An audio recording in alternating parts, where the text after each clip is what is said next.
Boom. Well, apparently the voice of God has told me now that the meeting is being recorded. Always good, so that way you don't have the Love it. unsuspecting notion that someone's recording you against your will. So we are ready to get into our first topic, leadership roles. I'm going to pass it over to my dear friend Manny down in San Antonio, Texas. So Manny, right to you. All right. Well, are you gonna share your screen? I will I if I mean, figure out. they need to know what's going on. I mean, no, you don't? Okay. I'm getting there. I'm just, We've done this rodeo before, as you can probably tell. How's that? all right. Yes. Thank you so much. All right. So, as Christian alluded to earlier, we're talking about the 5 roles of leaders. All right. And in these roles, what we're going to do is I want you to, what I want you to get out of this is that each role that we're going to talk about, which one do you feel that you depict? Okay, so when we're talking about a certain one, I want you to write just some notes, say like, this can be me. I want you to be like, okay, I can do a little bit of this, but nah, it's not me. Like, I just want you to do that because it is going to come up later on in the other modules, and you're going to kind of see how it kind of closely relates. Go to the next one. So I just administrative footnote. Feel free to, if you have questions or something you want to add, raise your hand. We'll go to you now that I know that it takes you up in the bottom left-hand side of the chat or of the screen. Cool. Or use the chat. What's nice about having both Manny and I is we can manage that chat as well. So feel free to throw some comments up in the chat. We will be using that pretty frequently. Yeah. So as you can see, everyone here can read. So we're going to be talking about the manager position, the technician position, the trailblazer, architect, and coach. So these are all the 5 leadership roles that we'll be talking about. So again, what I want you to do is, as I go through them, I want you to look at the list of each one. And you're going to be like, oh, okay, those are some traits that I do. This is so me. I know for me, when I get to the trailblazer and coach, that's all me. That's how I feel. But let's get into the very first one, shall we? So just kind of putting it into context a little bit, what I find is I might be using a different role at a different time or in a different setting based on what I'm doing. So if I'm running an event, I might be in one role. Or if I have someone who's going through a crisis situation, I'm going to have a completely different role. The other thing is in building a team. There's another module on building an effective team.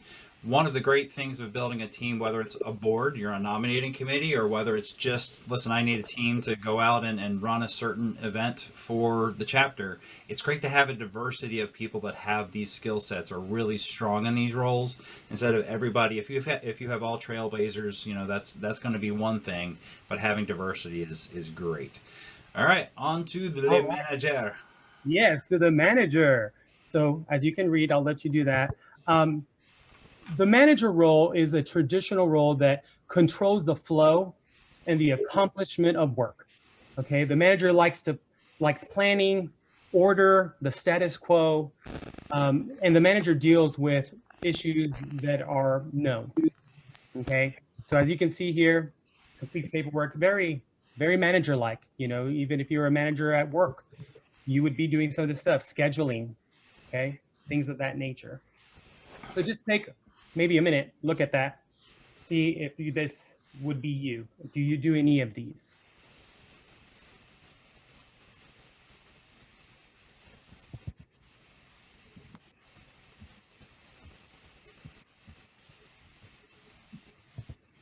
If I make the screen really small, it's micromanager.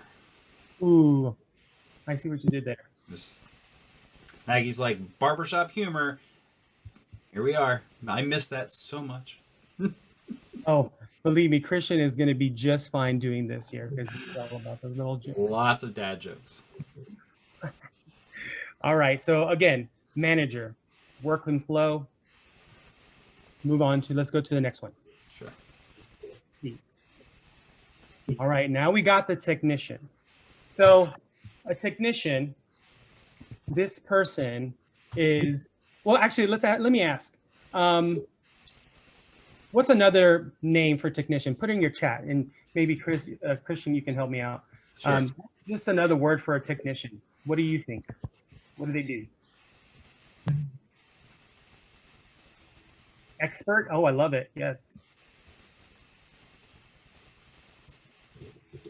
Problem solver, Yeah, Joe. Okay. that's where I was going. Yeah, problem solver. I love doing this. This is one of my favorite roles. Right. And it drives my wife nuts. She's like, "Can you just listen? You don't have to fix." Yeah. I'm a All right. fixer. Well, both of these responses are great. Um, another one that can that I like to use is the doer. They're the doer behavior. They're the technician is the core technical work. They're the tinkers with the existing projects. They are present, focused. They work on one thing at a time, and they like to control the flow work. All right. They believe in if you don't want it done right, do it yourself. Right. And we all know some of those people in our choruses and sometimes our jobs. We know some of those people that are like, I got it. I got it. I'll do it. I'll do it. Right. We know those. So that is your technician. They're your doers. So these are two kind of traditional roles, and I don't think anybody's having kind of an aha moment of like, oh my gosh, I never really thought about that. Like if you think of most of the people that you interact with in leadership, whether it's professionally, work here, in your barbershop world, you know a lot of these people, don't you? And it may be you, but you know we have. There's usually no shortage of people who do stuff and people how they'll tell you how to do stuff. That seems to be kind of traditional. But now we're going to get into maybe some more of the non-traditional roles. Traditional roles, yes. Okay, so the non-traditional roles, we have the first one up is trailblazer. And as you're reading that, the trailblazer is a person that imagines the future. Okay, the person that has a vision and is an innovator. The trailblazer. I'll be honest with you. I know a person in this room right now that is definitely that, and they did it during the pandemic. And I hope that this person speaks a little bit towards the end if we have time. But this person is a trailblazer because he was an innovator, and they started doing stuff, and it was just amazing. So they're the catalyst for change, and they look to the future and they ask, "What if?" Right? Have we ever had those people, or you might be that person? What if we do this? What if we go to South Africa and put on a performance? That's me, by the way. The trailblazer creates chaos for the technician and the manager. So you're pretty much getting them worked up. You really are. You just like, they're like, no, wait, what? No, we have to go this way. Has anyone ever been in a board meeting where you have this person who's like, "Hey, I think it would be really cool if we," and then you just see like brains explode and blood rushing to the face. So that's kind of an easy way to figure out who's in what role at that point in time, because that is me. I do have a tendency to do that, and you come up with the idea. Hopefully, you're going to back it up and not just be like, throw grenades in on the board meetings that you have there. True. So, yeah. All right. So that is your trailblazer. Now we go on to architect. In your chat, please tell me, looking at these bullet points here, tell me what you believe an architect does. What's another way of saying architect? What do they do?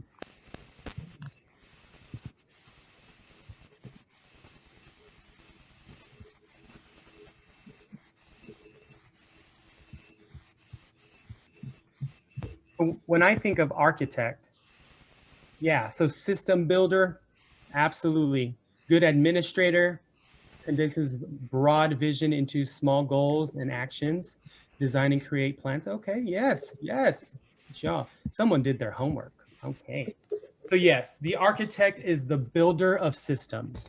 They both social and technical, so they go on both ends of that. The architect sees the relationship between the parts of the organization that it seeks improvement with a long-term perspective, right? So all of you were dead on, right on. Yes. Has anybody suffered the same fate that I have when I was chapter president? One of the things I wanted to do was leave a legacy, so when the next people came in behind me, they would be able to follow. Like, we're going to have a program manual, and we're going to have this in place, and have all of these architect kind of things, and then like a pandemic happens, or a director leaves, or like, for me, this is like the luxury role that I wish I had more time and ability really to get into. I'm excited that now that I'm working at the BHS level, I see a lot more of this, which is exciting and fun. Working with Harmony Hall, seeing a lot of this come to be is really fun and really cool. But for me, this is kind of that luxury role that we might not have as much time to get to as we wish. Yes, let's go on to the next one. And this is one of my favorites, the coach. Okay, so when you think of a coach, if you ever played a sport or if you were probably academic decathlon, okay, so that's kind of like a sport for the mind. Um, so if you think about the coach role, the coach is all about developing people. The coach motivates and inspires. Coaches have the good communication skills, including active listening, right?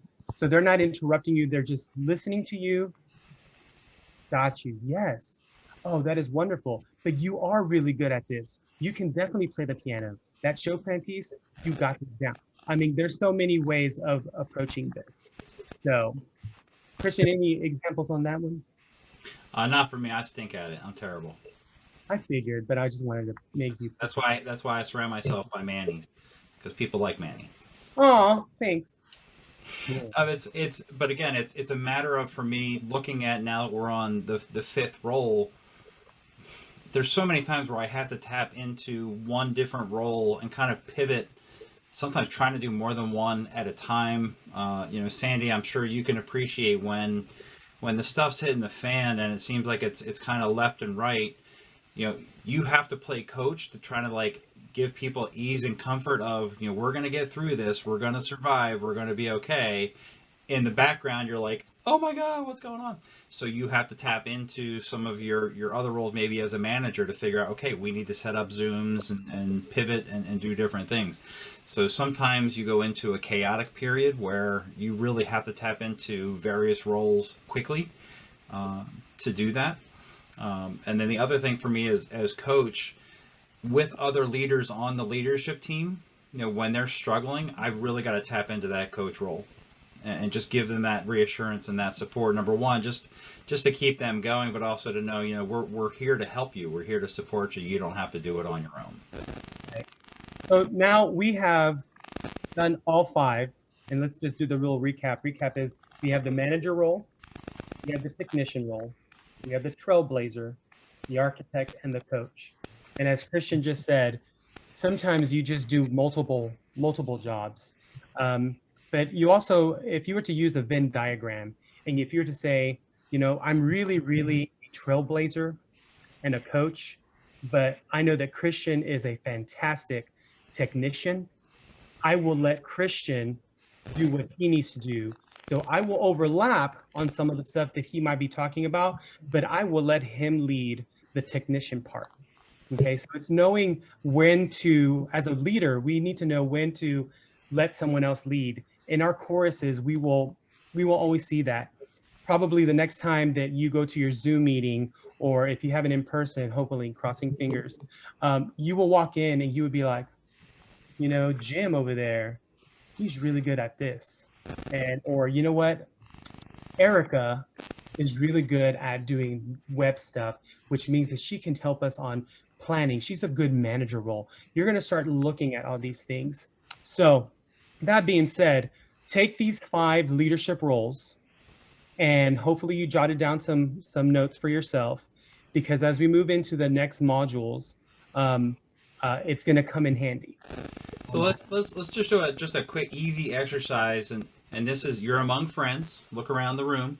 It's a very safe space here. So if you had to pick one of those roles, so I brought the objectives back up so you can see all 5 there. So we've got manager, technician, trailblazer, architect, and coach. Which one are you most comfortable doing? What's your most comfortable role? Throw that up in the chat. Okay, Lynn said coach, yeah. Trailblazer, yes. Trailblazers. Team builder, nice. With the coach, cool.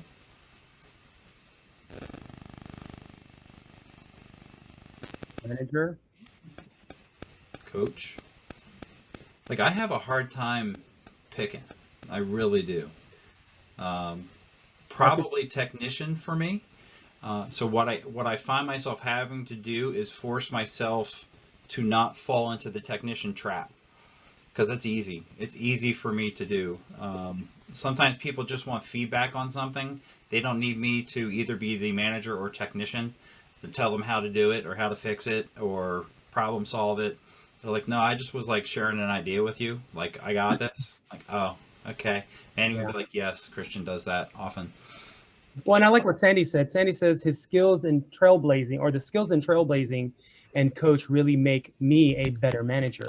And again, that's the kind of Venn diagram that I was just talking about, that you can be really, really good on certain ones, but it's going to help you do something else that, you know, someone else could be extremely all about being a manager. And that's when you just let them lead, but you can still understand them and cope with them and be able to work with them.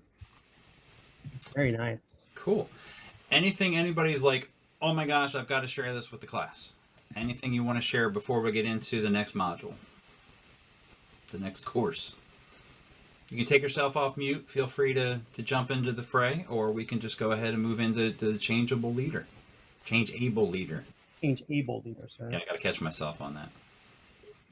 Cool. How is does the concept of servant leadership play out in your analysis of effective leadership for courses? Wow. So that's a whole nother course. That's like a whole nother course. One of the things we have to be very mindful of, especially, that's a great question. As we go through a lot of these principles and concepts we talk about are born from the corporate world, or from that kind of world where people are getting paid to do their job. So it's much easier to motivate somebody by say, hi, would you like a good review and raise this year? Then you will do these things. You know, easy motivator. For servant leadership, it's a lot harder. So you may need to lean more on that coach role to get the job done, to inspire someone to get things done. And we'll talk about this in setting and achieving goals for sure, because we have a mission that we need to accomplish and get done, and we can't just cram down on someone to force them to get the work done. And it's easy to do, but we don't have that ammunition to do that. Manny, anything you want to throw in on the servant leader idea? No, I mean, I think you did just fine. I just think it's a loaded question, but because there's so many ways in approaching it. So, but I think what you did was great. Hey, Christian, Yep. got a quick question, quick comment. One thing that I guess always been blessed with is a ability to structure and to develop really good teams in my professional life and with the barbershop.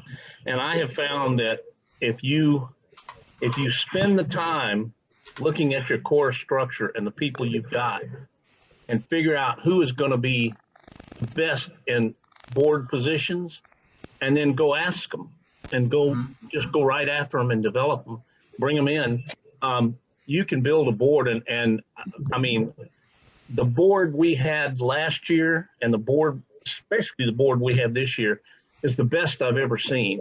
Wow. And it's kept us, and it makes my job really easy, because like Rob just talked to, we have fabulous people. Jeff Hoffman over in the corner. We have fabulous board members that are constantly innovating, and we work so well as a team, and it just makes my job so easy. That's so true. And one of the other courses that we offer is on feedback.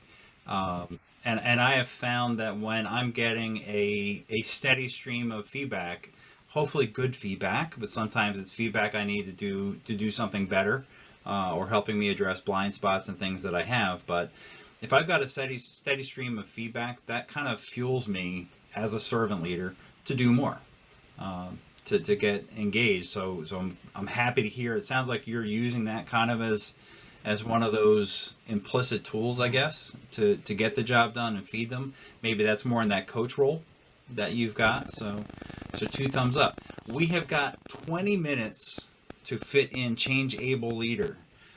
You ready? It's going to be quick. It's going to be quick. The good thing is, I think each one of us has some relevance of things that have changed, maybe, in the last few years, maybe in this barbershop world thing, singing world thing that we've got. So let me share the screen we've got here. Change is perpetual. It used to be back in the day, sometimes something would change, and it seems like in today's world, we're in a world of hyper change. It is just frequent and constant, and it's definitely evident in our singing world, and you would think that an art form that's been around for as long as we are, and some people think, oh, well, it's just this old art form with 4 people wearing hats and boaters, and like it hasn't changed. Like, yeah, no, it's changed a lot. It's changing quickly, rapidly, and I'm sure you'll all agree with me. Some people embrace that change and move through it pretty quickly. Other people want to hold on to the way things were and have a hard time making that change. So we'll address here kind of as a leader, whether it's change that you want or you started, or change that happens and you don't have a choice. Sandy gave us a list of 38. How many things were there in that list, Sandy? There was quite a few. All change that happened to Big Chicken that weren't by choice. And you just have to kind of start working through it. So we'll talk about the change process. If you're familiar with the stages of grieving, the stages of getting through things, it's going to relate. It's going to be very, very similar for some of those kinds of changes that we went through. So I've got my little thing here. So we're going to talk about it really, really quick. I think a lot of this is kind of intuitive. Manny, is there something you want to ask the group here while we got a second? I do have something to ask, Christian. So, and you kind of already did, but I want you to think, what is one change you have experienced in your singing life over the past year? Go ahead and put that in the chat. And again, nudge, nudge, there's a big change, but someone like for Sandy, you had lots of them, right? So put that in the chat for me. I'll read it.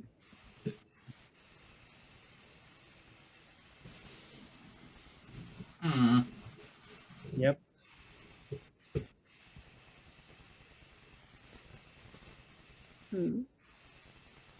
Yeah, so absence of friends here. I'm with you on that one. And I barely sing now, mostly just in the car or the way to work. No travel. Voice is all out of shape. Voice, yeah. Not as much fun to Zoom, okay. Yes, having to find new ways to get the singing fix. Yes, absolutely. Lockdown and little singing.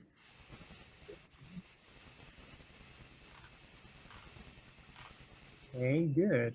So Jeff threw in there adapting to a virtual singing experience. So let's translate these a little bit more from our personal experience, which I can embrace every single one of those. I mean, no travel, for example.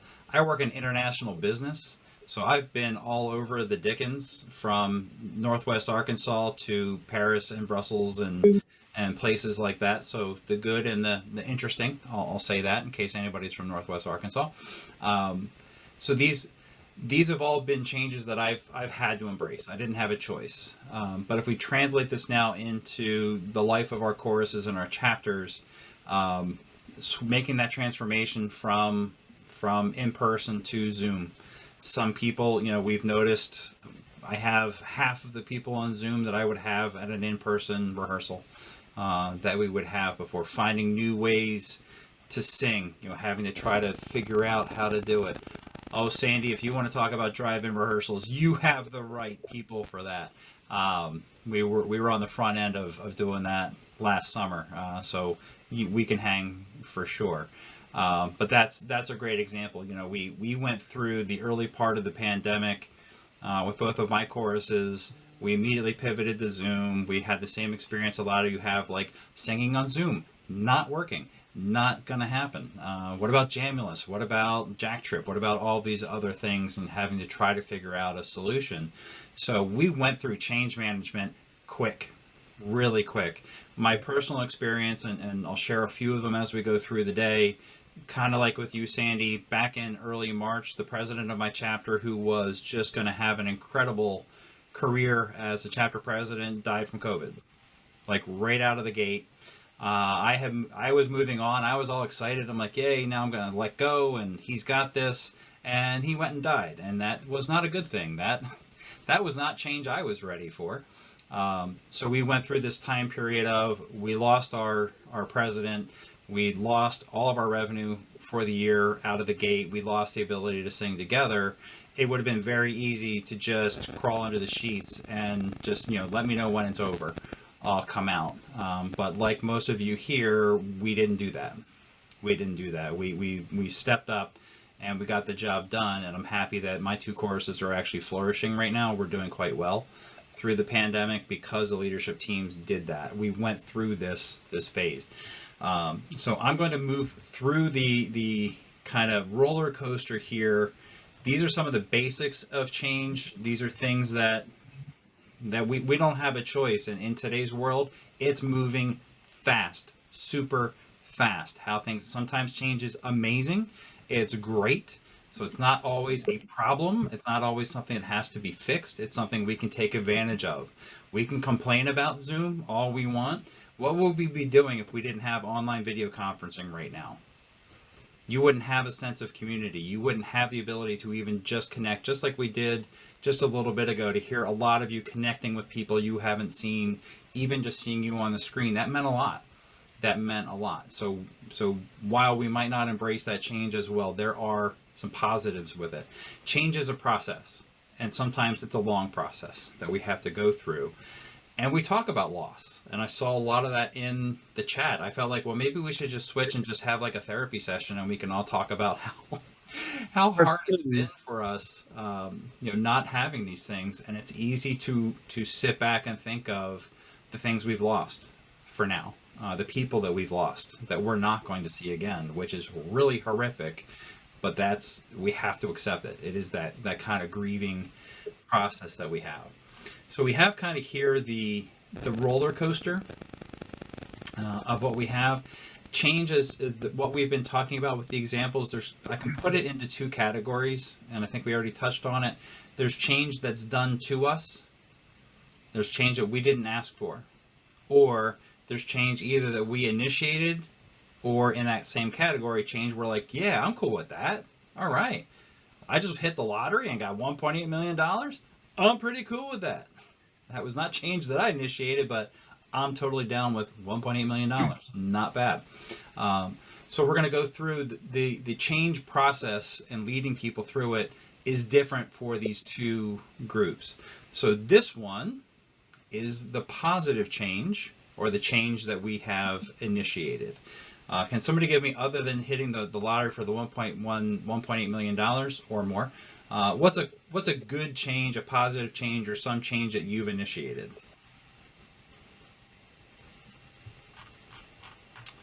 All right, we got, let's see, anybody got one to, like, there has been positive change. There's some things have happened. I will throw some in there if you don't. I'm going to go with everyone in harmony. Not everyone is going to agree with me. I'm cool with that. I absolutely respect all kinds of views. My chapter was dead.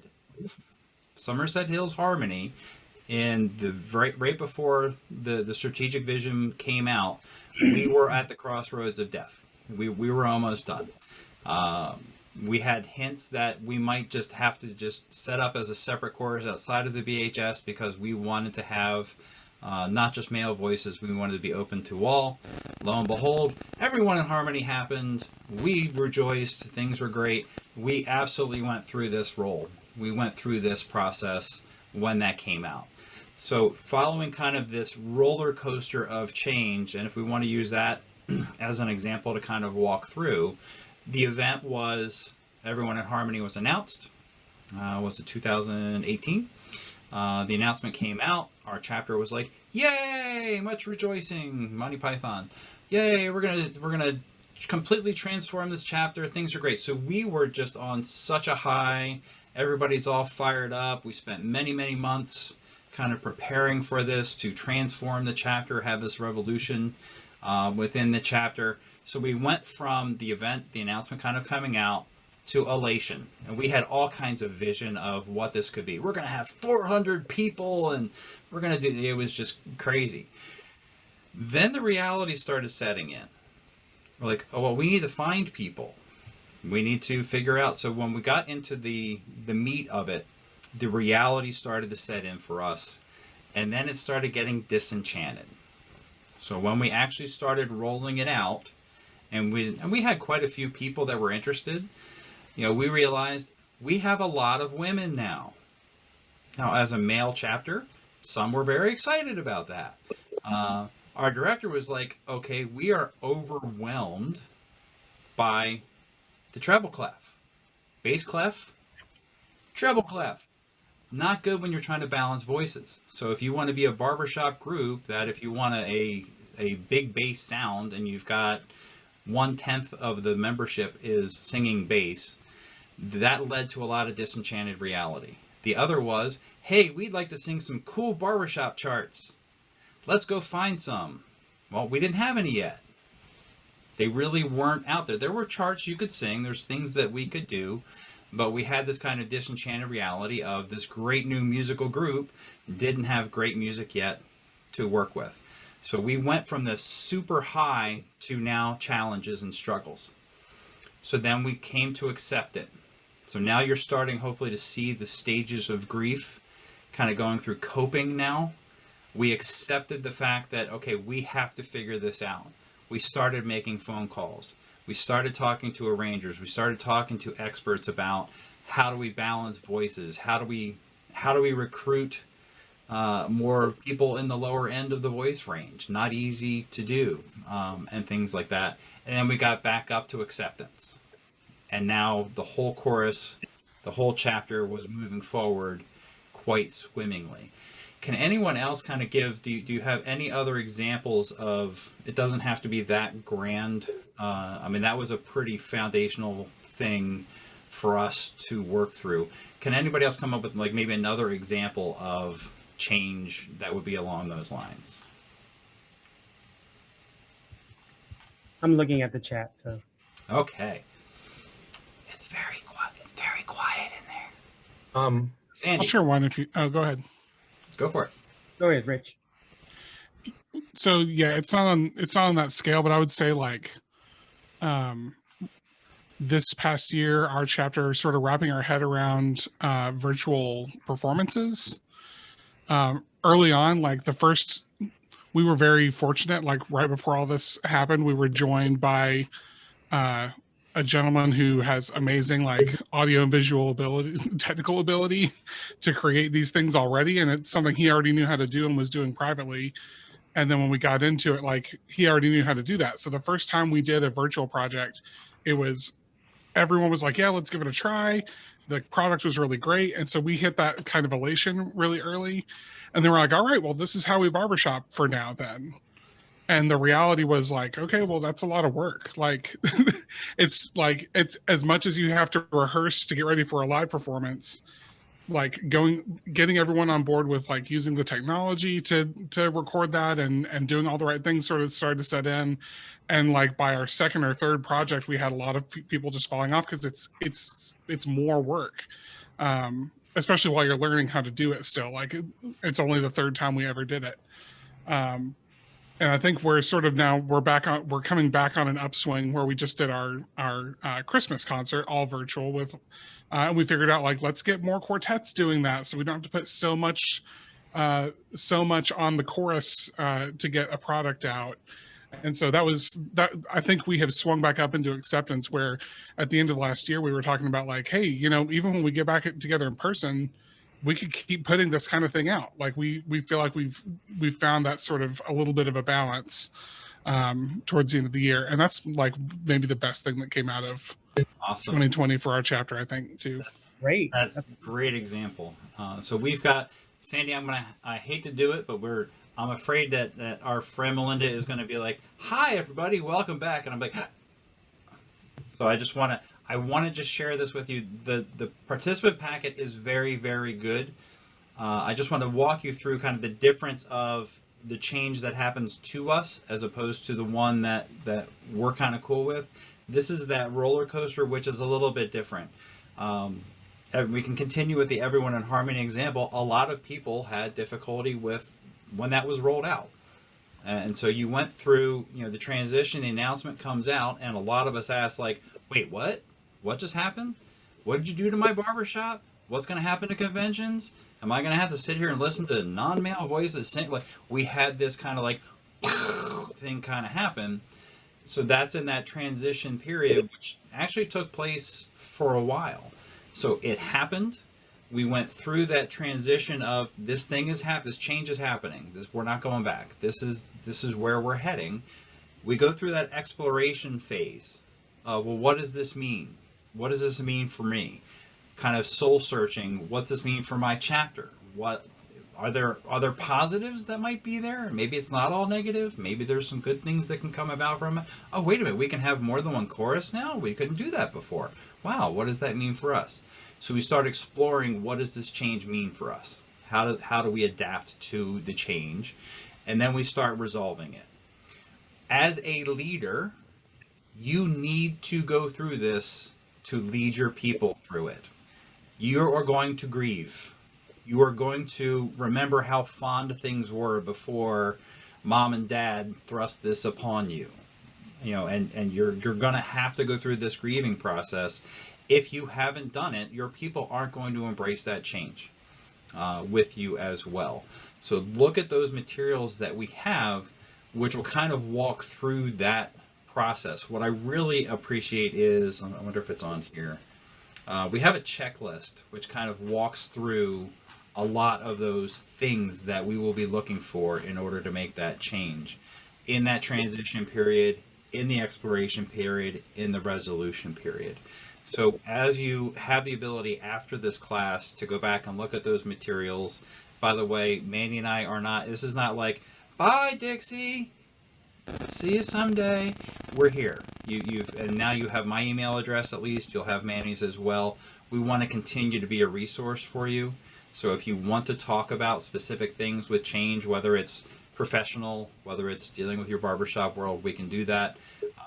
I know when I taught this out in Central States 2 years ago, I had a class of one gentleman, and he said, I need this class because I'm going through some significant change in my life, and I need to figure out how to work through that. These materials for me, just having the self-awareness of like, I'm being a real pain in the butt because I'm in denial. I haven't come to accept the fact that this change is through. If I'm doing that and I'm leading my chapter, what kind of example am I setting for them? So I came to acceptance pretty quick, started looking for positives in that change, looking for opportunities as a result of that change, and I would focus on those and explain to the people that I work with, that's what I'm looking at. So the multiple chorus thing for me was big. We've talked about trying to outreach to youth. We could have a youth chorus within our chapter now. So we can take the positive of our administrative might, which is great, and apply that to a youth group that doesn't have that experience. And we can say, hey, you go sing, you do your awesome musical stuff, we'll help you deal with all the administrative stuff that goes along with that. So when you have that approach with your fellow leaders, like, oh, that's kind of cool. Not like, darn you, Barbershop Harmony Society, why would you change all this for me? Well, there might be some good things there. Let's see how that comes into play, what that means for me. That's all I can really offer in all of this goodness in being a changeable leader, because I think we're going to go off into our break now any second. Manny, do you want to jump in on any of the great stuff that I haven't included in here? Well, I mean, the main thing is just that change, some of us are not easy with change. Okay, some of us have to really cope with it, and it's the coping aspect, and how do we become leaders and effective leaders to come above that. So as we're all going through this as Rich talked about having someone who is really good at doing multimedia stuff and all of a sudden coming in and saying, well, I got this, I can help you. The people that are not good with technology, they had to do something. It was a change for them. A quick little story. Um, the teacher I work with, he's 57 years old. He's been teaching for 27 years. Fun fact, he was my reading teacher when I was at that middle school. So I was at the same middle school. And he told the students that because of this pandemic, he has been able to learn how to use the technology. He used only technology for emails and to put grades. That is it. That's all his need was. Now, he's so much so that I see him on Facebook and he's doing FaceTiming and he's like, hello, how's everyone doing? I'm like, since when do you do this? It's because he's gained confidence. He's gained confidence in this change. So there was a positive change for him. He was scared about it, but the positive was that he is now able to communicate with his students more. He knows how to use technology a lot more proficiently. And he's having a lot of fun. He recently got married over the pandemic and has a step son and stepdaughter that he's getting to do a lot of stuff with through Facebook and FaceTiming and including them. So it's just change. And as leaders, we have to be ready to roll with the punches. So I've shared what we were calling the checklist. So looking at that, again, this is change that's thrust upon you. You didn't ask for this. You might not be a big fan. So you've got those three phases of change: transition, exploration, and resolution. Can we talk a little bit about probably that period, March to May? March, we found out, hey, singing kills people. Wow, I need to embrace that. And that quick pivot where we couldn't rehearse in person and trying to figure out how do we continue to sing, how do we continue to connect our communities. In May, I got a huge punch to the gut when we had that seminar with Nats and Chorus America and the like, where they're like, yeah, settle in, it's going to be a while. It's going to be a while. I thought this was going to be a couple of months. No, this could be a year plus. And it was like, so for me, that one, if you see highlighted, depression is natural. Yeah, there's a lot of that. There was a lot of that. Those, you're sitting here spending your Saturday being barbershop nerds, and I love you for it. We probably all suffered depression, like clinical, because this is a core part of who I am, and not having it just taken away from me, like I'm getting emotional now just thinking about it, really sucked. Really sucked. Not seeing my friends and things like that, not singing with my quartet was really hard to accept. So if you look through this, you're going to be like, yep, preach. Like, I can absolutely appreciate it. So we got 60 seconds. Does anybody see anything on there where it's like, yes, I can definitely embrace that? So when we've gotten to that resolution, Maggie, did you want to jump in? I was just going to say the paralyzed by indecision has definitely been hitting me during this time. I can definitely relate with that one. And then looking at the resolution, so Sandy talking about the drive-ins, we introduced the drive-ins, like we figured it out, and we did it, and it was separating the emotions from the loss and things like that. So we were able to cope. Once we coped with it, we started troubleshooting it and getting to that solution that was there. And if you haven't done the drive-in yet and you have the possibility of doing it, please get a hold of me. Check it out, because it's goosebumps every single week. All right, we're going to go off to Breakland. We'll see you in a little bit.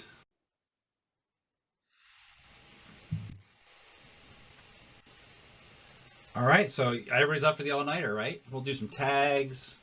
We'll do some analyst rooms and sing with a little bit of lag. No, not Wait for those Zoom tags, yeah. Those are going to sound great. So we have, so to break up the monotony of Zoom, we've done that just to laugh.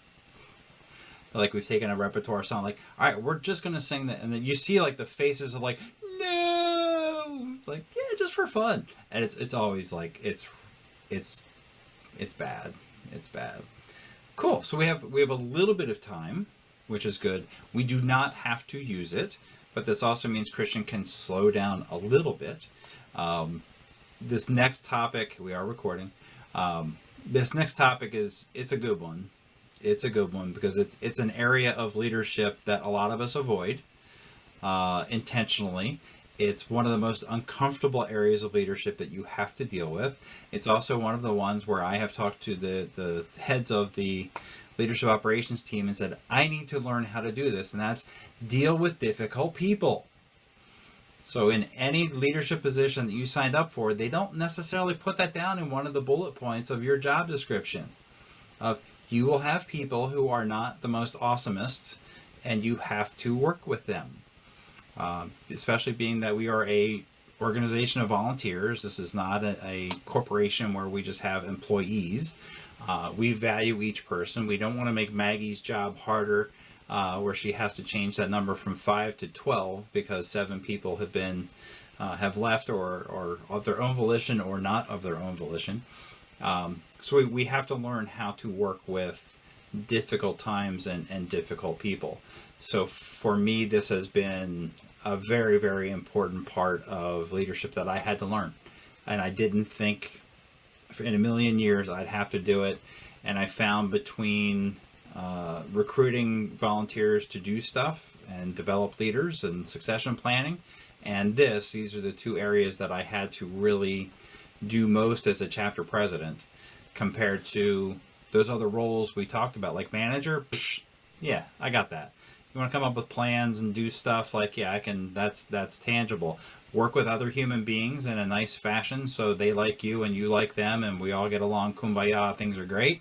Yeah, that's not quite as easy.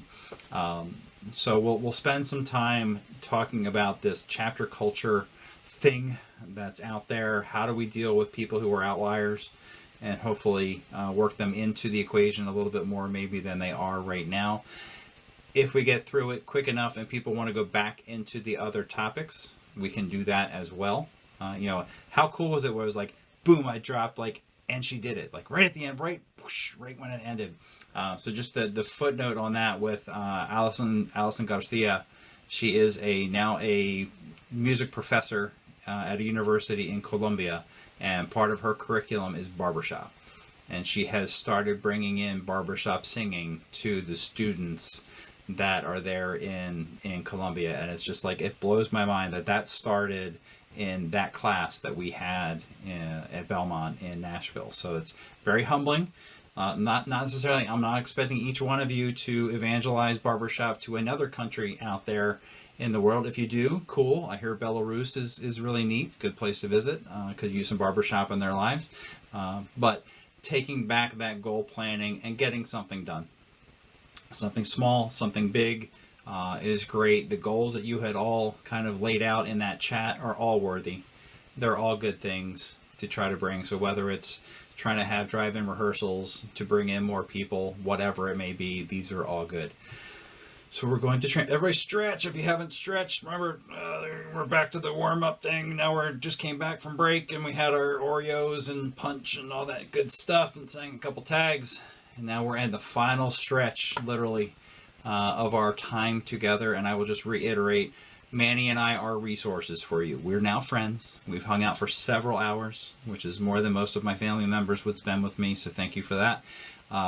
So we are now family. So do not hesitate to reach out, and we can work on various things. Manny has a very, very strong musical background. I have a strong background on chapter administration and recruiting and drive-in rehearsals and stuff like that. Tap into us. We're here for you. So let's talk culture.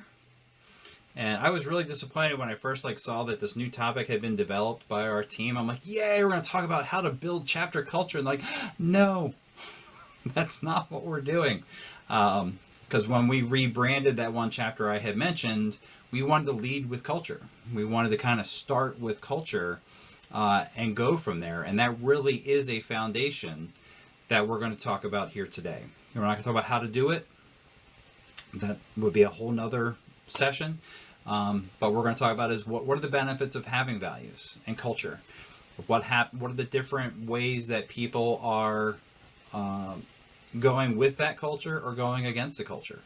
Either in a small part or just in general. How do you deal with the people that are not swimming along with the rest of the fish and kind of not buying in as much as they should? So let's talk a little bit. That's what we're going to try to do. We'll talk about resolving disorder. We'll have an influence conversation. There comes a point where you have to have the talk. And I think many of you probably know what I'm talking about, where there is such disruption from an individual, or maybe even more than one individual, that it's impacting the ability of the chapters to succeed. Comes a time where it's like, you know what, let's have a chat about this. So we're going to get into those kinds of things. Who here's like, oh, this sounds like so much fun? Yes. Let's go back to SMART goals. SMART goals, that's easy. No, but I think this is a very important thing for us to kind of leave the day with. So let's talk about the various ways that values kind of come into play. We've talked about it numerous times. We're a volunteer organization. This is not Coca-Cola. This is not everybody's favorite Chick-fil-A. This isn't Waffle House. This isn't Home Depot. Let's see, how many other cool companies can I say are headquartered down in Dixie District? Home Depot, Lowe's, I think. Oh, no, that's Carolinas. Kroger? What's that? Kroger? I don't know. Publix. Oh, no, that's Sunshine. Shoot. That's Sunshine District. Well, a lot of other cool major companies are based down there. We are not them. We cannot just simply say, we've done your year-end review, you're a pain in the butt, you're out, or you're not getting a raise, or let's call HR, let's come up with a new plan to get you. We can't just fire people. This is a volunteer organization. Yes, you could find a way that they are no longer part of your organization, but that's not who we are and what we're about. In general, that's not what we're about. So let's talk about the things that we can do so we can keep this group moving forward really, really successfully. Let's talk about values. Let's talk about culture. So those of you that are, I think everybody here is in choruses. We talked a little bit earlier about that, choruses and chapters. Within your chapters, I've seen some websites that have incredible written statements about their values, about their culture, about what's important to them, their vision to an extent. Others, not so much. So when it comes to values, it could be something that's written down. It could be things that just, this is who we are and what we're about. Manny, can you talk a little bit about kind of the values and how they come about? Yes. Let's see. Wait. We're in culture, correct? What's that? We're in culture. Yep. Well, while you're doing that, I'll talk about the little diagram thing that I got up there. Yeah, go for it. All right. So within our group, we have, so Maggie, by the end of 2022, she's going to have like 148 people in her group, which is really cool because she's like so fired up right now. She's going to have like 12 guest nights and things like that. Guest nights, guest days, guest mornings, all kinds of guest events. Tons of fun. We have people who are committed. That's all of you. That's a positive committed, not another kind of committed. These are people who are just absolutely firing on all cylinders, are just, I call them spark plugs. Like they are just, woo, yeah, give me more, give me more. They are just all in. They fully embrace the values and the culture of the organization, and it's just great. You got people who are stable, who are like, yeah, it's cool. I get along with it pretty well. I'll come on rehearsal nights and I'll do the things that I need to do, and that's good. Then you have people who are in disorder. It's not always a negative. It sounds like, as it starts with dis, that doesn't sound like, you got dissed. That never sounds good. Is that even still a thing? Do we even say you got dissed? I guess not. Yeah, man. Maggie's like, I have no idea what you're even talking about. But it's not, it sounds like it's not a good thing. But it could be, if you're a guest and you come into a chorus rehearsal for the first time, you're in complete disorder. You may not know anyone there. You might not know what the heck this barbershop thing is. Where's the piano? Why is nobody holding sheet music? Why in the heck are they dancing? Like, you're in disorder trying to make sense of this new environment that you've walked into. Most of us have been there at some point in our lives. So it's a matter of, how do we take this person? So whether it's because this is kind of a new frontier for them and we want to get them into that stability kind of phase, or it could be someone that was in a stable or committed state and now something has happened and they are in disorder. Something has happened to kind of take them out of that fray. So Manny, with that kind of as a base, let's talk about the values of the organization. Yes, portion. So in the chat, what I want you to do are, what are the most important written guidelines that you sustain your chapter? So go ahead and use the chat. What are the most important written guidelines that sustain your chapter? And that could be on your website. That could be on, Mission statement. Mission statement, guest books, whatever. Something actually formalized and written down. If any. Yeah, sure.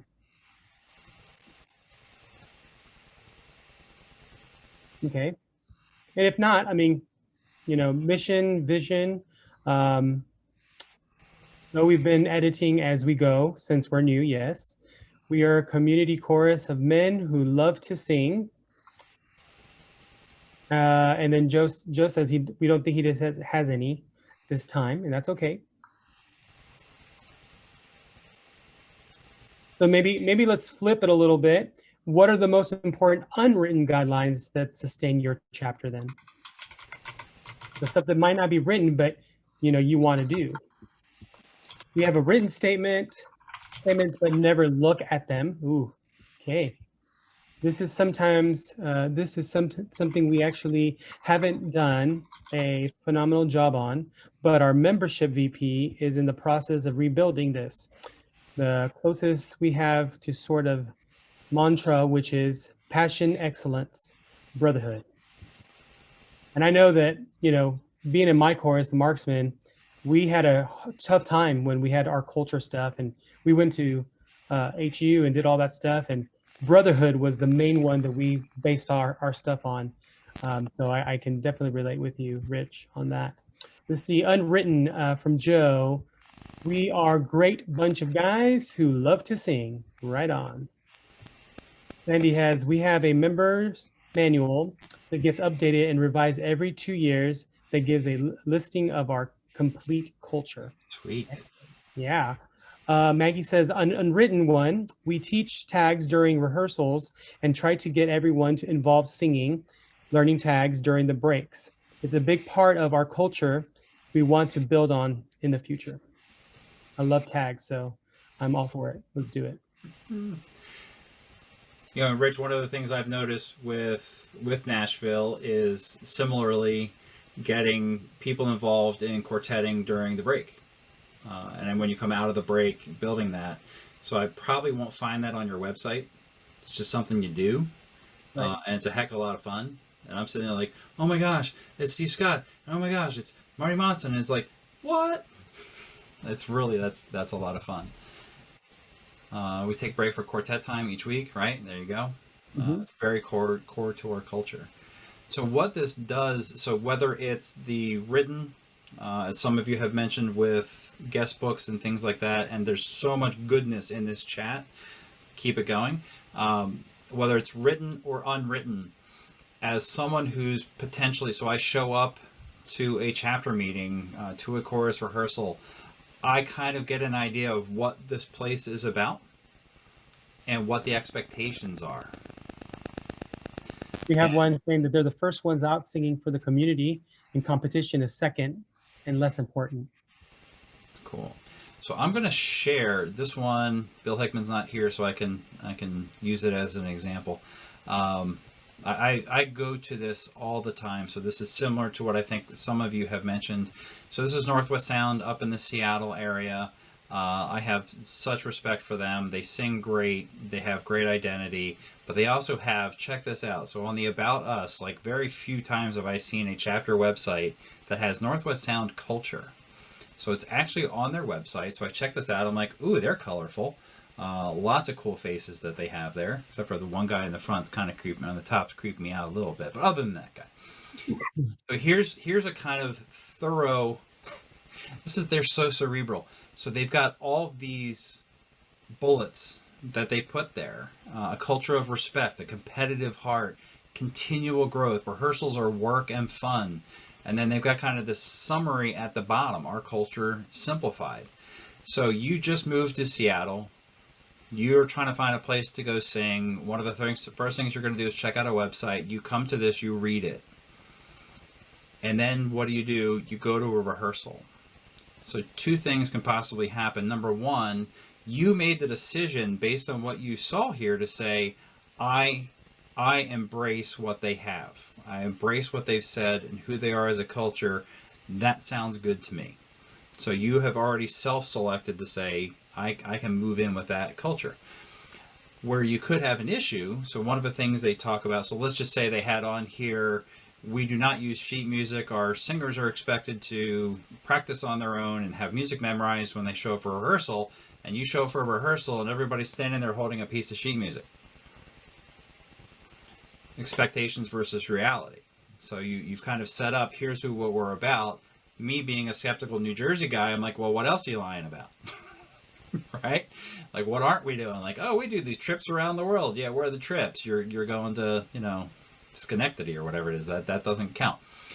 So I think that's kind of an important part. But what I loved about what they did was they commemorated it. And this is their culture. I've worked with this chorus before, and they truly are excellent in that statement. They are true to who they say they are.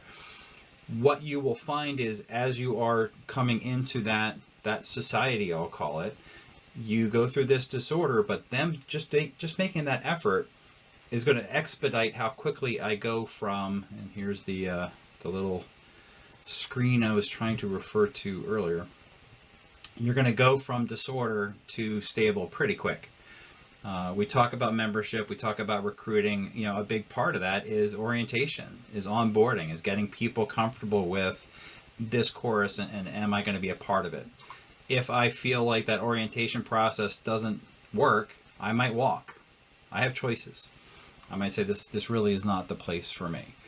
Does anybody have kind of examples of how your culture has really come to play and made you guys more successful than if you hadn't had that kind of embodied or written out? How about Big Chicken? Because you guys have that, since we have like a third of our screen is Big Chicken. Yeah, we have a lot of individual functions that we do especially for new members and stuff like that, to make them feel welcome. We call them the next morning, see how they liked it. We have the manual that people can go into, and if they have a question about the culture.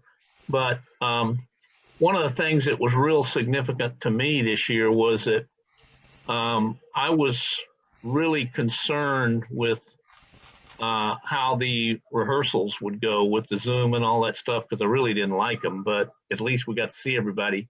And we didn't have any drop off, hardly any, the whole year as far as the guys coming to the rehearsals. So then we started doing every third week.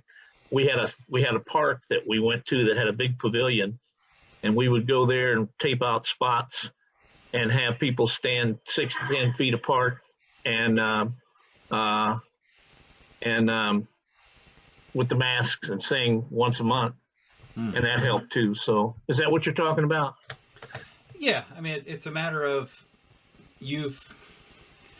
it's really hard to have these conversations during pandemic times because it's just surreal. Yeah. The irony is, so just look at, I'm going to come back to that. I'm not losing you. So we've got this disorder part where we've got people who are kind of like going all over the place, and whether it's newbies who are just trying to now start going with the culture, or people who have kind of fallen back. If you make this relevant to today, I have people in my groups that were fully committed, all in. I could count on them to be huge advocates of anything we needed to do, who the second we went virtual kind of had that experience you had, Sandy, who went, well, this is not fun, I'm out. And they disappeared. And we followed up and had conversations. They said, listen, it's the first time you had that rehearsal back in the hall, I'm there, but I can't sit here and look at a computer and sing and relate and have that. So it was like, okay, that's fine. So we had that conversation. We had people who were in disorder who became stable because this was all they had. This became their community. This became like something that, like, the only thing they could figure out what day of the week it was because it was barbershop night. They had that. And then we've had people who have gone from either disorder or stable to fully committed. We have people, so when we've done this Hot Rods drive-in thing, they're in the parking lot helping out. They're helping us organize it, and they were kind of fringe people before. So it's just this really strange dynamic that this tumultuous time has created some positives for us. The other thing that I found is a lot of the disharmony that we've had in our chorus lives is gone. We've banded together. I saw this after 9/11 in America. We all banded together as a result of that. And now in the pandemic up here, we had it after Hurricane Sandy. You guys have had all kinds of stuff in Nashville to deal with. So these types of situations have tended to pull us a little bit closer together. So where people normally would be like, oh, I hate that song, I'm not singing that song. They're like, I'm singing, I'm happy, whatever, whatever you want to sing, I'm good. So it's been a really interesting time for us with that. So Sandy, hopefully that kind of brought that around for you. When we look to what are the values, I honestly plagiarized. Like when I found that Northwest sound, I'm like, yes, I want that. Like just copy paste, put my logo on the top, like psh, awesome, cool. We tweaked it to but when we were building our culture, I looked to other organizations as inspiration. So I looked to some choruses that I really respect, and went from there. I actually worked with Sean Devine and Jay Butterfield, who built similarly Parkside. They started with culture. That's where they began, and then they built a chorus around that, and I was like, wow, that's like mind-blowing. It was so cool, and obviously they've done okay with that. It's all right, but it's really neat how they've done that. So with that, what are your sources for values? And I love what I heard in this chat without me even asking, the reevaluation of those values.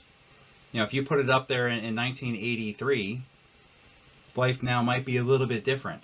So I love that introspection, that reevaluation of the values and the core to say, is this still who we are? Because it can change. And I think that coming out of the pandemic is a good time to do that, because you're probably going to be different than you were before you went in for some of those reasons that I stated. Your sense of community is different. You might be out into the community more often and think competition might not be as important because you've realized, I haven't had it for a year. I'm still alive. I'm still here. I'm okay without that. So your priorities might shift. Okay, let's talk about that person. Manny, are you ready? I think so. Let's talk disorder. Let's talk about it. So I want y'all to, in the chat, to describe a disorder stage you have experienced. So describe a disorder stage. It doesn't have to be chorus. It can be quartet. It can be any of your singing artistic types of lives, but at a time where you found yourself in a state of disorder. It's okay. Again, you're among friends. Right. I've had many of these this week. That's why I have Manny in my life, because he listens. And laugh at your jokes. Occasionally. So feel free to share. Let's see. So we have a member of quartet doesn't want to venture out. When I was in school, there were so many other things pulling my time, so chorus came last most of the time.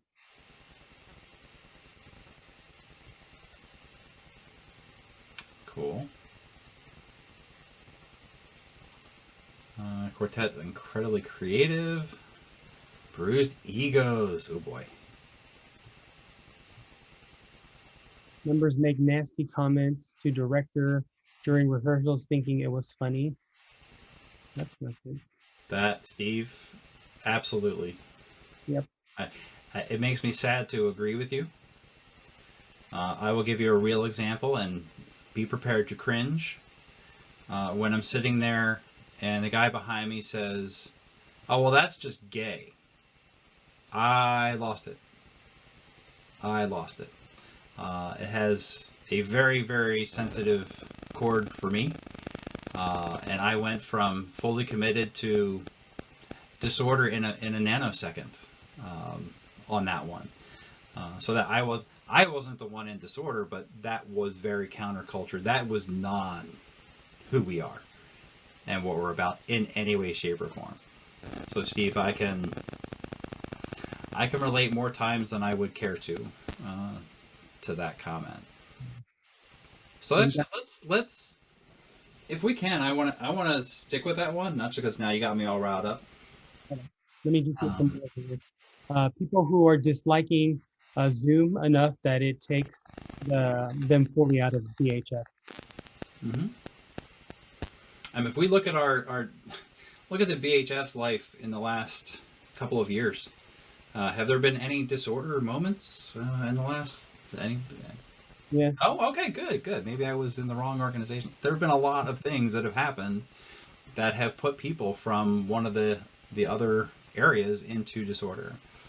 The competition versus non-competition. Yep. The non-guys grumbled about singing the same songs over and over. Then Lynn says, my chorus in Northwestern Iowa had a bass singer who could not sing most notes in any song right. The entire bass section went on the warpath to get him removed from the chorus. Wow. Relevant. We've been there. Right. A lot of us have been there. These are good. Yeah. So what do we do? I mean, these are really good. They're really bad, but really good. They're relevant. I mean, they are in a performance. Sometimes we'll talk about elbows in the performance, things you're watching, and then you're like, oh, what was that? One face that was smiling when everybody else is frowning, or just this random voice kind of sticking out from the beautiful sound of the chorus. These are elbows in our chorus lives. These are things that just stick out, and you're like, it was going so great until you said that, jackass. Thank you so much for that. Oh, wait, this is recorded. Shoot. Oh, it was doing so good. You meant donkey, right? What's that? You meant donkey. Like Yes. Yeah, thank you.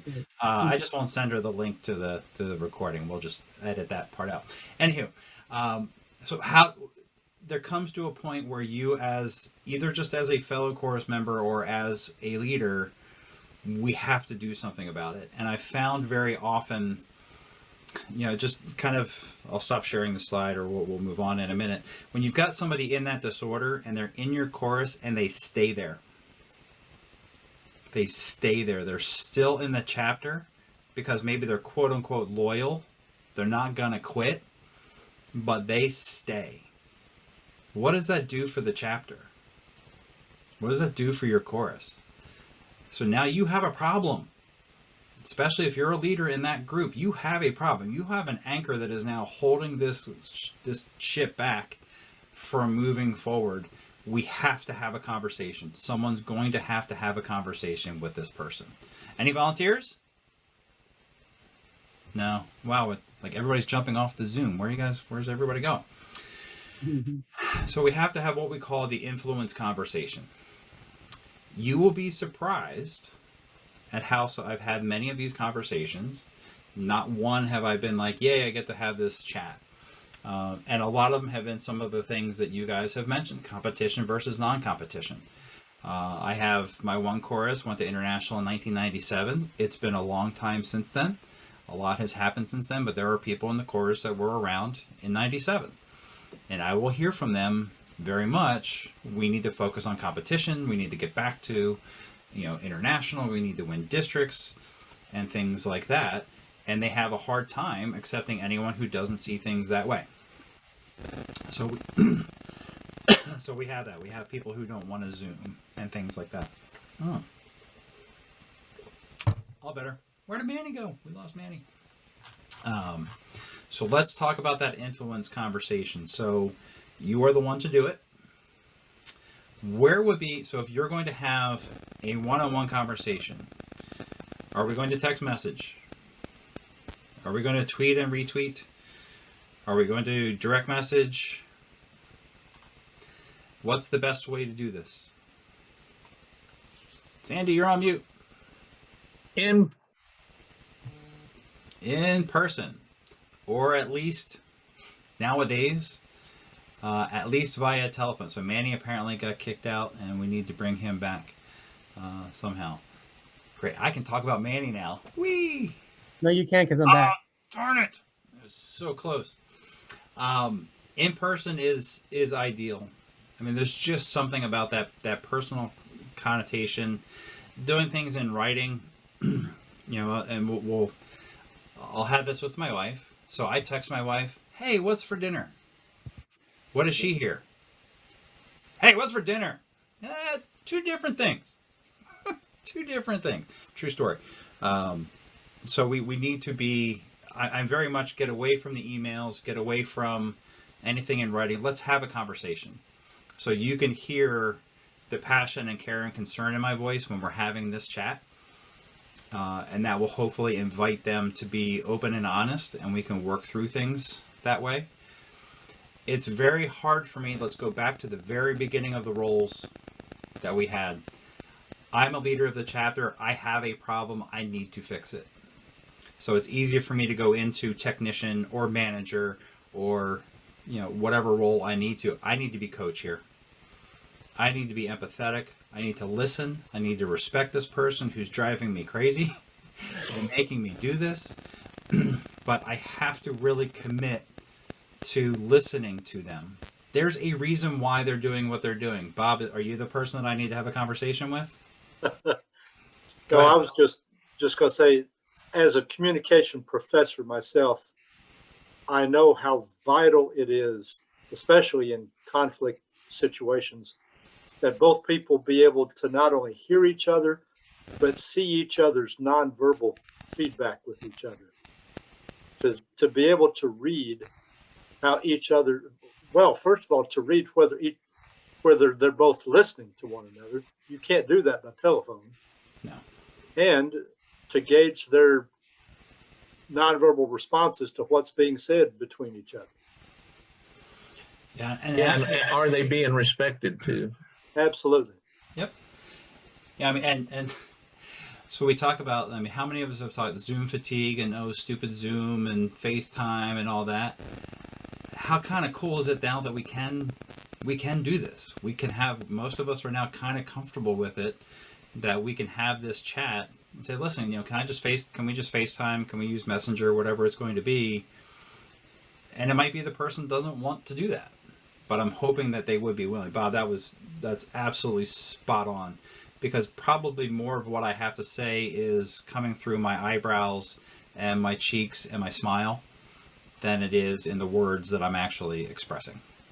Spot on. To pour out a boring statistic, 55% of the meaning of a message is expressed through nonverbal means. And emojis. You got to factor that in. All right, Bob's not buying the emojis. He's not buying the emojis thing. But I need you to commit when you're going into this conversation to listen. That's usually done with your ears. I have a hard time with this. I tend to listen while I'm talking, which actually doesn't work real well, does it? We need to open ourselves up to letting this person express why it is that they do what they do, and trying to figure out what the root of it is. Ask questions. It says ask deeper questions. So when we're having that conversation of, why are you upset? Well, I just am. Don's a jerk. Well, why is Don a jerk? Why, what is it that he's doing that's really upsetting you, or whoever that person is? Have that passionate, empathetic conversation where you're not judging, they're not on the defensive, you're not accusing them of doing anything wrong, but you really just want to see where they're coming from. Know your facts. So it could be that there was an incident, we have somebody said something from the risers and you weren't there. Or there was a confrontation about something and you weren't there. So don't assume anything. It's a very dangerous thing to do. I love this example that someone shared with me at another leadership academy, that they were dealing with, they had made a change in their chapter, and a lot of people were grumbling about something that they had changed, and this one guy just disappeared, just stopped coming to rehearsals. So after 2 months, was not responding to emails. They couldn't reach him by phone, nothing, just completely radio silence. They cared about this guy enough that the chapter president got in his car, drove over an hour up to his house, unannounced, knocked on the door, and said, hey, and the guy comes to the door, he looks disheveled. He just looks terrible. Says, he's like, what are you doing at my house?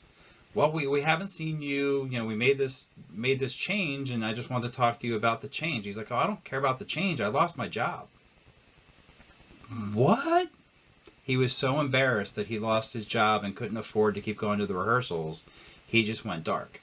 So there was this huge assumption that this thing that we did caused him to go off the reservation. So the moral of that story is, don't assume anything. In that conversation, don't assume one person's right, one person's wrong, but we just want to kind of understand, ask questions. Let's find out what's going on. Remember, we're volunteers and not employees. That's a tough one.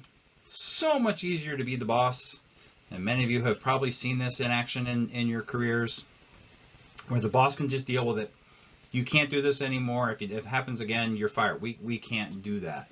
So we have to be a little bit softer in how we do it. And be clear about what we want to accomplish.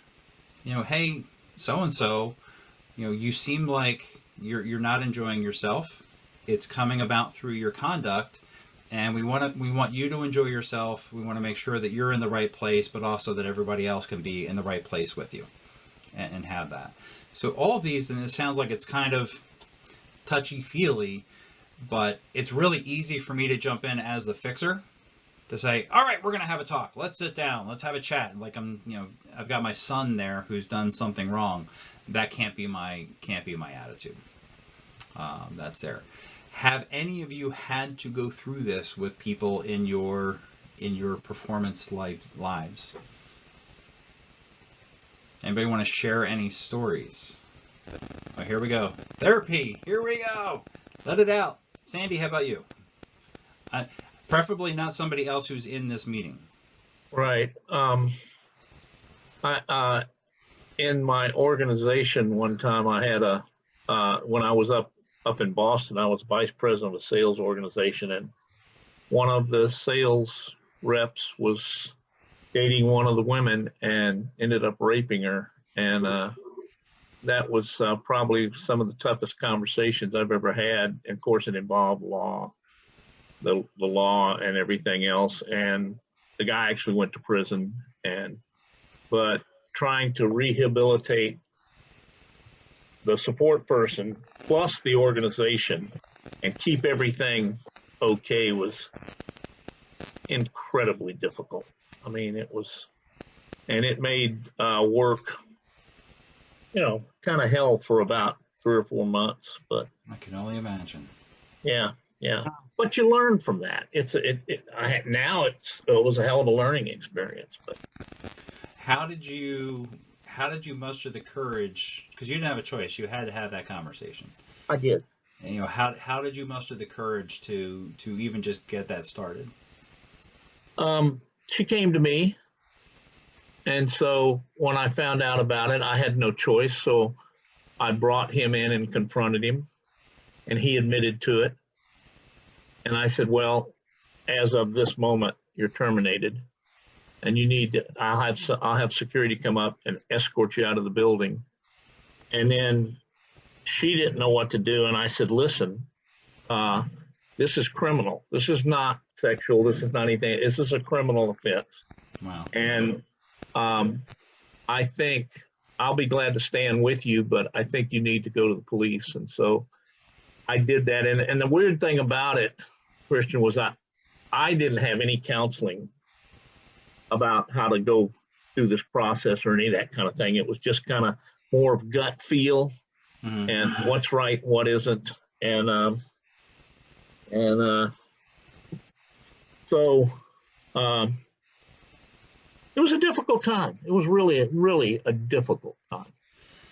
And so let's convert that into kind of our voluntary, our volunteer servitude kind of area, you had that option to be able, like, hey, listen, we can just cut this off at the knees. And even in our BHS world, we do have avenues with ethics complaints and things like that to deal with that kind of egregious situation. I pray we never have to. But there have been situations that I've seen in my chapter lives that have been not nearly to that extent, but there have been things where money couldn't be accounted for. It was a little uncomfortable to have that conversation of, our record keeping isn't very good and things like that. So thank you for sharing that and the impact that it had on you. And it's no solace to say, well, you're a stronger person, you're a better leader now because you went through that, and I hope you would never have to do that. Does anybody, so Jeff, I think you were mentioning, you had your hand up that you had, it's hard to follow that up. But, another situation where you had someone in disorder and we had to have that conversation. Let's take you off mute, Jeff. Jeff, hold on. We did pretty well. We went like a solid 3 hours before we had one of those. I owe you a nickel. I don't know. I was waving my hands around. No, I don't have anything to share right now. Okay. Does anybody else have any, where you've had to have that influence conversation with someone that was creating a difficult situation in the group? And it's okay. It's okay. So I'm going to share now kind of what are some of the steps that are recommended to actually have that conversation. We talked about meeting in private. This is not going to happen on the risers. This is not going to happen in a board meeting or a chapter meeting. Like it's just not, as Bob had mentioned, that one-on-one, face-to-face, you can see the cues is really good. Kind of starting off with a question, just general, instead of just going right into it like, hey, you said this and that's a problem. How are you fitting in? How do you feel about the chorus? How do you feel about the direction that we're going in? The culture that we have, the things that, the fact that we are not super competitive like we used to be. How do you feel about that? Sharing gently what you observe. Hey, you were an infantile maniac the other night. Let's have a chat about. No, that's probably not how we want to start that conversation. Totally what you're thinking, but that does not come through. Gently what you observe. The other night we were really having a good rehearsal. Things were moving along, and you made a comment that everything kind of stopped. What do you think about that? What do you think about that comment that you made? Oh, it was really, really funny. So you're going to have the urge, most likely, to engage, and you have to kind of resist that. Your goal here is not to correct what happened, but to work through it to make a better future for everybody that's involved. Invite their comments. Try to get to the source of where is this coming from? Is there a deeper seated issue that might be there? Share your experience. How can they be supported? It might be a different scenario where there might be a better solution. It could be that there's another chorus that they should be singing with, or quartetting, or whatever it may be. You can try to help to offer some suggestions. Determine if they want to be a part of the group. This is hard. You might have to have a conversation of, I really need you to think about whether you want to continue participating with the group. Because if you do, the group is not going to accept that conduct any further. We can't have that happen anymore. That is not within our values and our culture, etc. And then come up with an action plan to work with that individual. So this seems kind of formulaic. And Bob, I open the professor, if you have anything else to kind of add of how do you work through these kinds of conversations constructively? This is not therapy. We're not just looking to make ourselves feel better because we're telling somebody that they did something wrong. We want to make it so it's going to be better going forward.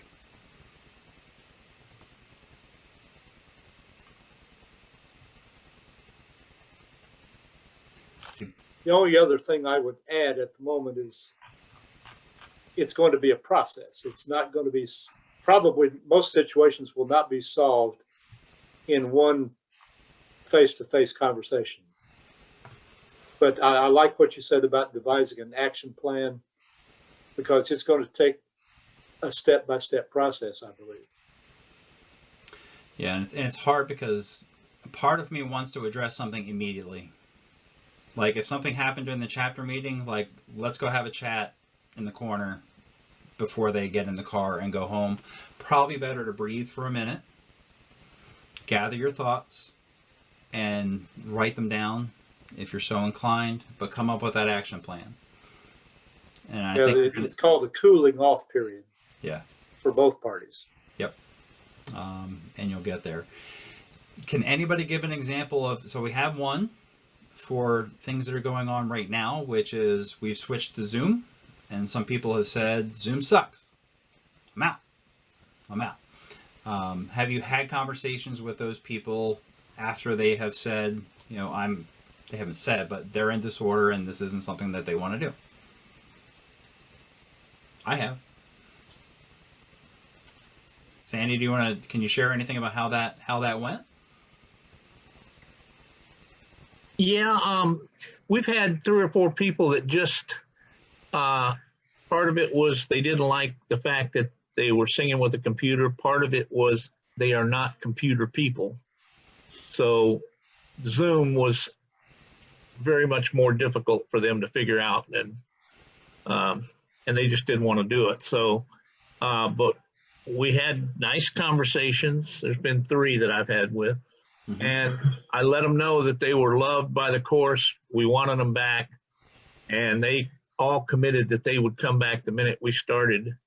And actually 2 of them came to a pavilion rehearsal. So I feel comfortable that they're still part of our brotherhood, as we call it. But it is what it is. I mean, that's what you have to do is be empathetic, and recognize their side of it. So here's one thing I've learned from those exact same conversations. So we keep track of who's been coming to our online rehearsals, as well as the drive-in rehearsals. And I've had conversations with many people that we haven't seen for a bit. And I started to see themes. I started to hear things coming back from them. A large part of it was they didn't feel the social connection by talking to a computer. So as a leadership team trying to come up with our plans, we made a pivot. And we tried to be creative to come up with ways, how can we be more social? And I have to work with my director, who is eager to make musical progress during this time, even though it's quite an effort to do that. So we had to come to terms as a leadership team of what is the function of the Zoom right now. And we pivoted from a little bit of musical development, but also social. So like we might have Jeopardy, where the 4 voice parts are playing against each other. And man, they ate it up. They had a ball. It was a ton of fun. We had Barbershop Jeopardy, and it was a real good time. We've had scavenger hunts. Had nothing to do with singing. All right, in your house, you can find a tuning fork. Guys come up with forks or a fireplace fork and funny things like that. So we pivoted. So it was actually surprising where I was going into these conversations with an expectation of what I was going to hear, and boy, was I wrong with some of them, which was good. And I got a lot of positive feedback from that, which I welcome, which was great. So anything else on kind of this influence conversation, the idea of disorder, stability, somebody who is fully committed and is like, woohoo, love this group. I think that your experience during pandemic times is one thing, and post-pandemic times is another. And I think the one theme you can seize upon, and Maggie, you might be able to attach this onto your recruiting efforts, is I think we have a lot of opportunities when we are finally able to get back together, whenever that shall be, to recommit to ourselves, reevaluate that culture that we have, the values that are important to us. And you might find there are a lot of people out there that will recommit that weren't before when we went out in COVID times. So thoughts, comments, discussion?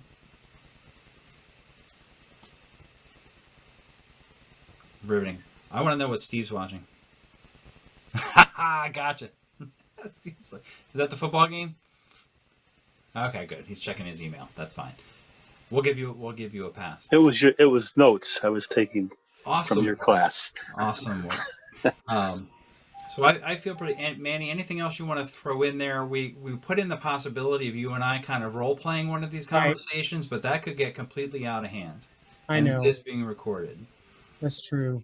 No, I think that, communication with a person, I've had several instances where, most recently, right before the pandemic hit, we had to let go of one of our members due to, I guess, it's very personal. So there was, this person's married to this person was with this other person's wife. It's like, wait, and you have to have a conversation. It's like, how do you do that? It's like, it's a personal matter. And then, but you're bringing it into your culture, your chapter culture. And so you're like, no, we're not going to do that.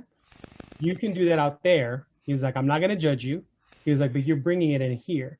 So it was a very difficult situation to have, just like Sandy had with a coworker, and having to tell that person, and you're going to jail. It's like, but it's just, you have to be very calm about a lot of this. You have to be able to say, how can we both work at this to be successful? And sometimes you're not going to get that, but at least you're calm enough that you're not blowing a gasket, because that can be easily done, especially since all of us are very passionate about Barbershop. We really are. We wouldn't be here if we weren't that passionate, right? On a Saturday. So having that, you can get really discombobulated and just be like, and you just have to stay calm. You really do. And I'm only chuckling because I kind of had this epiphany of we're talking about some really hellacious examples. I mean, these are some pretty hardcore. Okay, adultery, rape. Yep. Like, we're going through all the sins that the Bible talks about. It's not always that bad. It's not always at that level. And I just kind of chuckle because I'm like, I remember one guy in our chorus.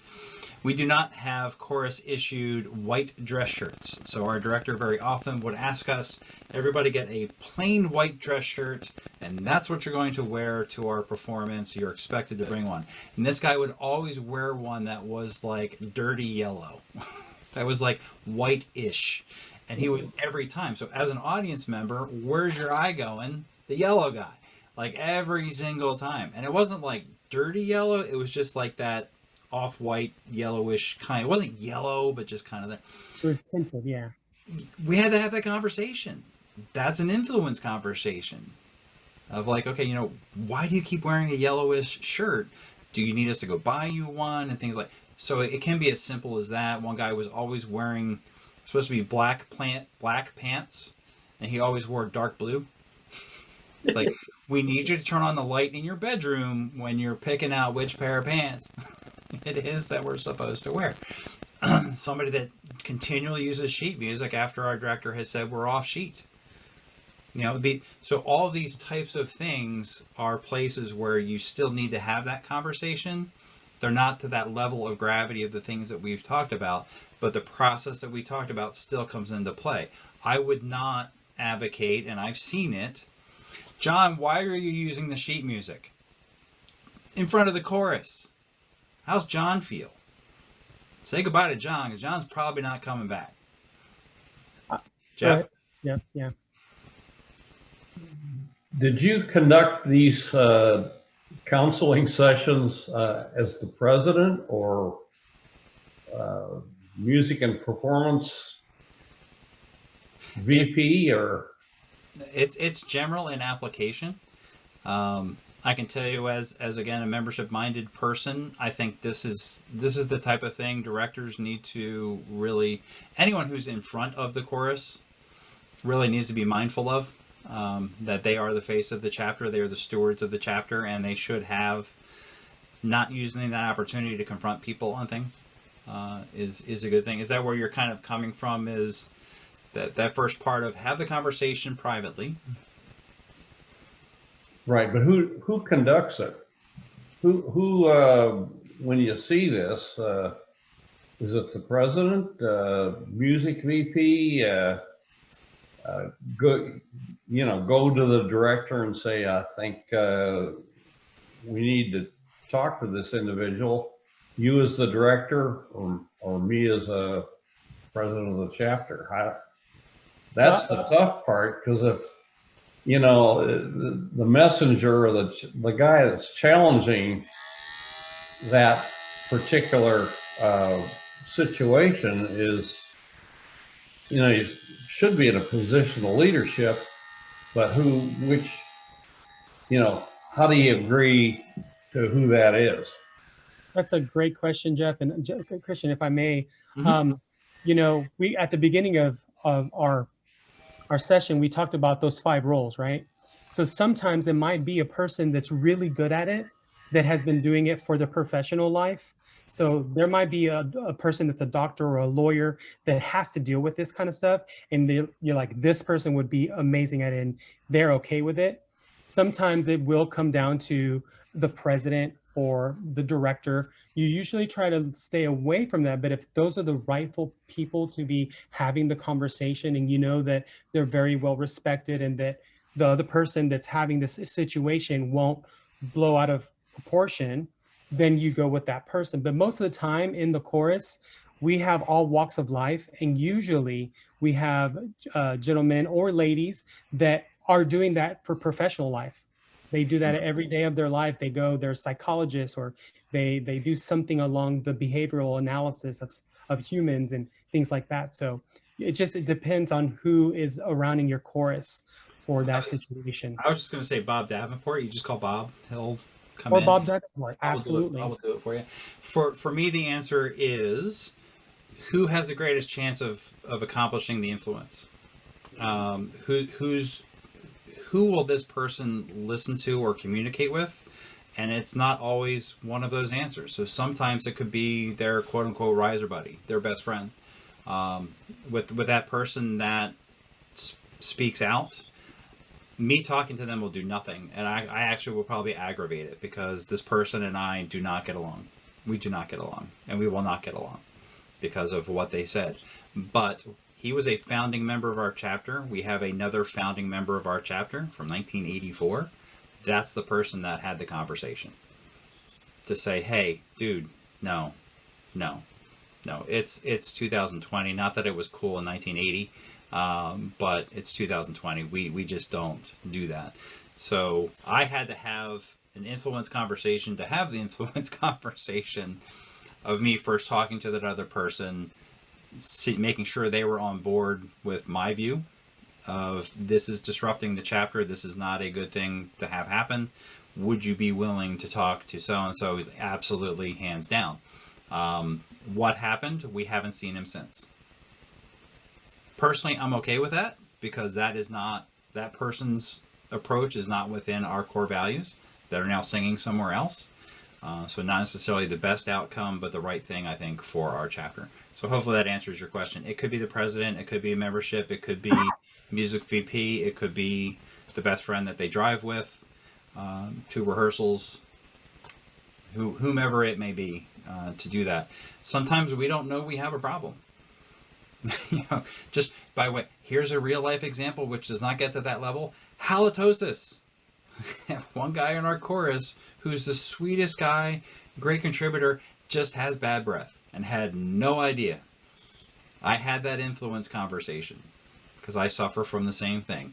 And I had that, you want to talk awkward? Hey, you're a close talker, and that's not a good thing. You of all people. So for me, it was right to have that conversation because I was experiencing it. Anywho, this was good. This was good. Hopefully you all feel a little better. We covered a ton of material. I hope you got a couple tools out of this. I hope you had a couple of aha moments of, wow, I hadn't really thought about things that way. I hope you're all going to go bring Barbershop to some new country. That's cool. Pick somewhere sunny. Beaches, is always a good thing. Nothing wrong with that. Preferably one that doesn't already have a Swedish presence, because they've probably beaten you there. All right, Sandy, you and I need to hang out. We'll talk about the whole drive-in thing. So Sandy was letting me know that they've got 30 microphones, 3 snakes, an FM transmitter. They got the goods. They're ready to go. They got the good. So Sandy, if you're on Facebook, we do have a what we call Hot Rods and Harmony kind of support group on there. You definitely, if you're not in there, get in there, because there's a lot of us nerds that have gone through and figured out some problems and setup and safety and all that kind of stuff, and it's pretty cool. Like, you'll put a question up, hey, I'm getting buzz coming through the FM, how do I deal with it? And like in minutes you have 3 or 4 people, we'll do this and do that. So the roles, like the technicians, there's like 100 of them on there, so you'll be in good shape. Yeah, we can give you some good guidance on that. All right, we're recording again already. Look at that. I didn't even have to do anything. Rich, did you do it? Mine doesn't say that. I'm on. Mine does. Yeah, it says it's recording. Okay. Never mind. Just kidding. It does. The session is being recorded. So just so you know. Okay, awesome. So Mandy and I caught up really quick, and I feel terrible that because we were kind of pushing through so quick because of the delay to work through the Zoom, and we're okay with that. We're good at adapting to change. I just feel like I shortchanged the ability to really engage you all in conversation. That's not going to happen this time. We're going to have lots of opportunity to engage and talk.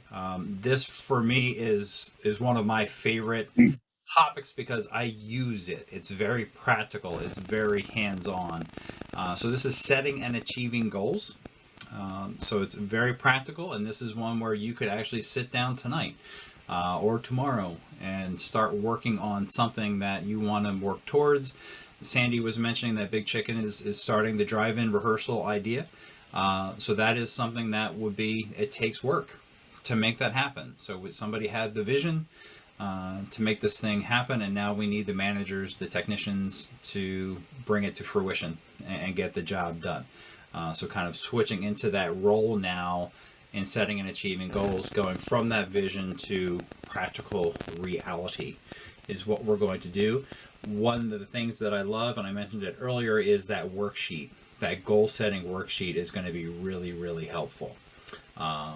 So I am going to jump in. Here's what we're looking to do. We're going to talk about, why do goals fail? The goals never fail, not with this group. Never, right? We're awesome. Goals do fail. They absolutely do fail. We'll talk a little bit about why they do. The principles of goal setting. So what are kind of the core things that we look to in setting our goals? Has anybody worked with SMART goals in the past? Maybe in corporate America, a lot of us have done that. So we're going to play with some SMART goals and talk about them. We're going to write a goal exercise. So this is where I had mentioned, if you have something to take notes on, not a bad thing. But we'll walk through the actual exercise of goal setting and then develop a goal. If we have the time at the end, actually walking through and seeing that goal plan kind of playing out. So let's jump into that. Let's not cheat. I almost cheated. I almost showed you guys all the answers. Well, if you have the participants guide, you can cheat anyway, but you're not going to do that. You're above that. You guys are way above that. So Mandy, let's talk about a little bit about, why do goals fail? Okay, give me a second because I'm still doing my stuff over her. All right. So we've all been dreamers, especially like, how many of you have had a Leadership Academy weekend? You've attended these kinds of things before. You've been in various classes, maybe marketing or membership or whatever it is. And you walk away from that and you're like, yes, I'm going to conquer the world. Barbershop for everyone. And we are just filled to the brim with vigor and dreams and things that we're going to do. And then we get the call like Monday morning, like, oh, this thing happened. Oh, okay, well, I got to do that. And oh, the dog got loose. Oh, let me go get the dog. And like, life happens. And maybe we don't get the job done that we wanted to get done. That's not going to happen this weekend. I'm not going to let you get away with that. Manny. All right, so in your experience, what causes goals to fail? Go ahead and put that in the chat. What causes goals to fail? Sorry.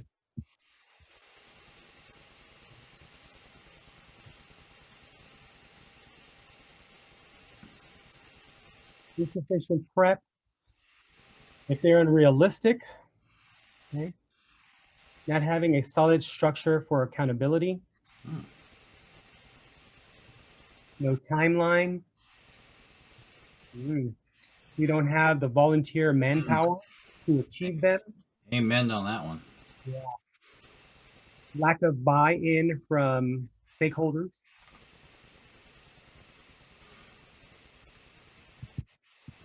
I think I got that all.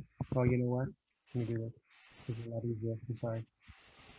I'm switching between two things, so I just want to make sure.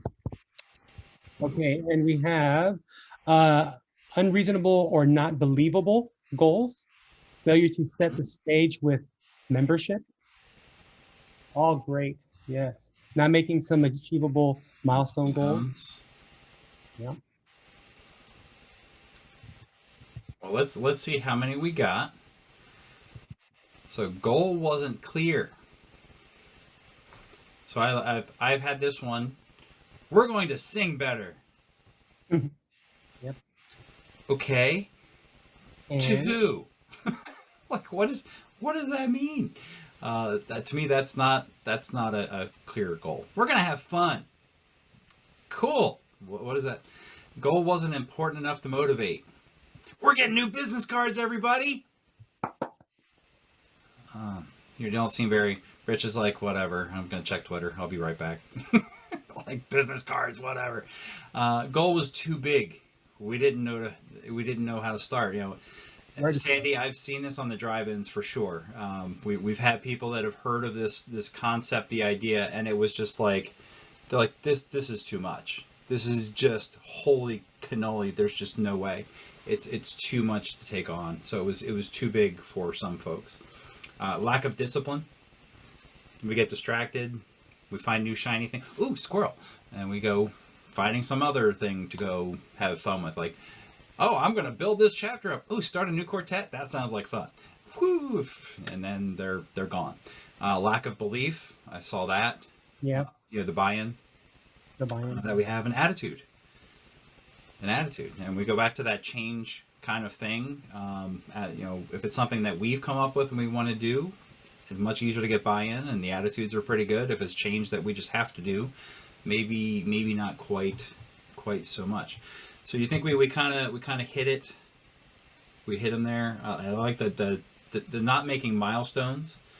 I think that can also goes too big, because if we have the milestones, that makes it seem a little smaller and digestible and doable.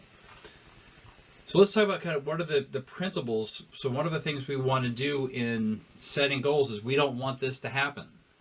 If we're going to go through if we come up with a goal, it's obviously worthwhile, at least to us.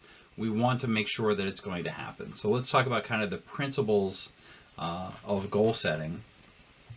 So cause and effect, something's going to happen. We're going to do something. So we want to direct our attention and our energy now to this thing. This goal that we have is going to have, there's a cause, a reason for doing it, and it's going to have an impact. So we need to make sure we're incorporating that into the words that we're using in this goal setting worksheet. We talk about integrity. You want to have goals that are right for you. You want to make sure they're a match for the organization, a match for the people that are going to be impacted by this goal.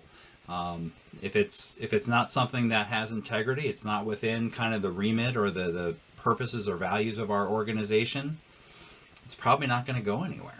And I can give some examples of ones I've seen where they failed just because it wasn't a match for the organization.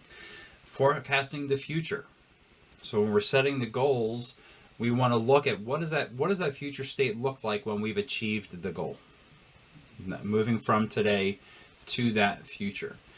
Dilution, I suffer this one all the time. I can come up with ideas. Manny will attest. Christian, the idea man, I can come up with tons of ideas, and then like when it's a good one, I love to talk about it. It feels good. It's like, yeah, we're gonna do this thing. It's gonna be amazing and awesome. And the more you talk about it, you're now kind of diluting that goal. Spend less time talking about it and more time get it done. Get it done. legitimizing. This process we're going to talk about is writing stuff down. This is real. For me, just writing it on a piece of paper, setting up a new file and typing something up, it becomes real for me. It goes from just this jumble in my brain to now here's something I've put a little bit of time and effort into and is now maybe worth doing. That helps me to legitimize this goal that we have. And then choice. I mean, how many goals could you possibly set for your chorus, your quartet, your leadership team, whatever it may be for 2021? It's unlimited. So you have choices as to what those goals should be, and you have to make choices. You have to pick the ones that are going to have the best chance of not failing as we go through. So those are kind of as we go through, a lot of this is baked into the SMART goals. Mm-hmm. Of course, a lot of this is baked into the worksheet that we're going to use, but I felt like it's pretty important to put that into place. Can anybody think of, have you had an instance where one of these might have been lacking in maybe the recent past or with a goal that you had and caused the goal to fail that you didn't have?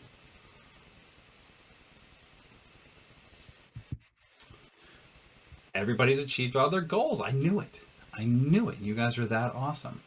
All right, so hopefully you can embrace the fact that if we have those principles in place, we have the greatest chance of success. SMART goals.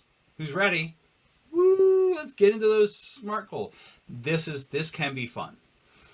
This can be a lot of fun. So we'll talk about the principles. What is a SMART goal? There are actually 7 pieces, and Christian's like, no, there's only 5 letters. Yes, we ran out of letters, but there are 7 pieces to a SMART goal that we will discuss, and then we're going to do some. We're going to play. When I did this course up in Ontario last year, those people didn't want to stop. I'm like, after like an hour, I'm like, you all need to go sing some tags and polecat and stuff, because we're not just going to sit here and wordsmith SMART goals all day. Like, no, this is awesome. I'm like, all right, we can do that a little bit. So let's talk about SMART goals. What are those elements that we're looking for? If you have experience in SMART goals, please jump in with me and let's talk about it a little bit. So the first thing we want to do is the S in a SMART goal, and that's being specific. So we talked about one of the reasons why a goal fails is it's too broad. We want to have fun. What is that? We want to sing better. We need to be a lot more specific in order to have that chance of success and have buy-in from the people. We don't want to just do a shotgun kind of thing. We want to be a little bit more specific in nailing that goal down. We want it to be measurable. I think it was, who was the one that said we need Joe? We need milestones along the way. We need some way to be able to measure our success, but also then at the end of the day to measure whether or not we've met our goal in what we're trying to do. So we will want to, in this statement of a goal, have some means built in for measuring. Manny, did you have something? Nope. Okay, just practicing your muting and unmuting. We want to be able to have a measurement tool built into it. It needs to be attainable. Achievable is another A that we have there. So we can come up with the loftiest goals. Again, just Sandy getting back to drive-in rehearsals. A lot of groups had this as a goal, and then like, we have $28 in the bank. So how do we, it's like, it's going to take a little bit more work. Not to say you couldn't do it, but it's going to take more work to be able to achieve it. But in setting that and choosing that goal, saying, realistically, are we going to be able to do that? Which gets into realistic. I prefer relevant here. Is this something that fits our group? Is this going to fit what we want to do? A great example is a chapter I've worked with years and years and years ago, where we were getting into the core of the chapter, who they are, what they're about, and we looked at the activities that they do. And they were so excited because they have an upcoming trip to Ireland. Who doesn't want to go to Ireland? Maybe if you're English, but who doesn't want to go to Ireland? That was a joke. That was like an old like Braveheart kind of joke. That sounds like a lot of fun. When they looked at it, they're like, what does this have to do with anything? about who we are, and what, when they did some soul searching and said, who they are and about a chapter, it was a social thing. And they do a lot of other social things. So for them, that trip wasn't relevant. They canceled the trip. Not because I said anything. If anybody were Irish, it was not an anti-Irish kind of thing. I love Ireland. But it just wasn't relevant. It wasn't relevant for their chapter and what they want to do. So they moved on from that one. Tangible and time-bound. We don't want a goal for 10 years from now. We want it to be something realistic, something we can touch, something that's right here, right now, a tangible goal.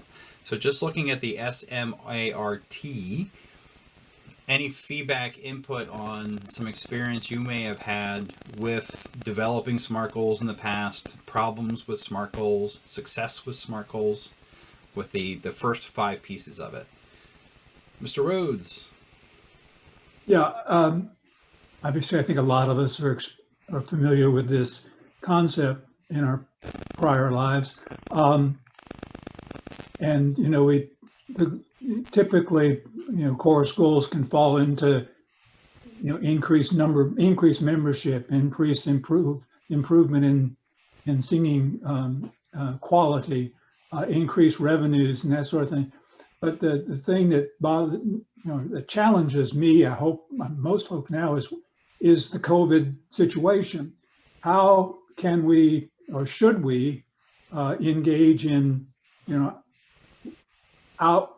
outward-looking goal planning when, in many cases, attainability or achievability is affected by our current situation? Does it?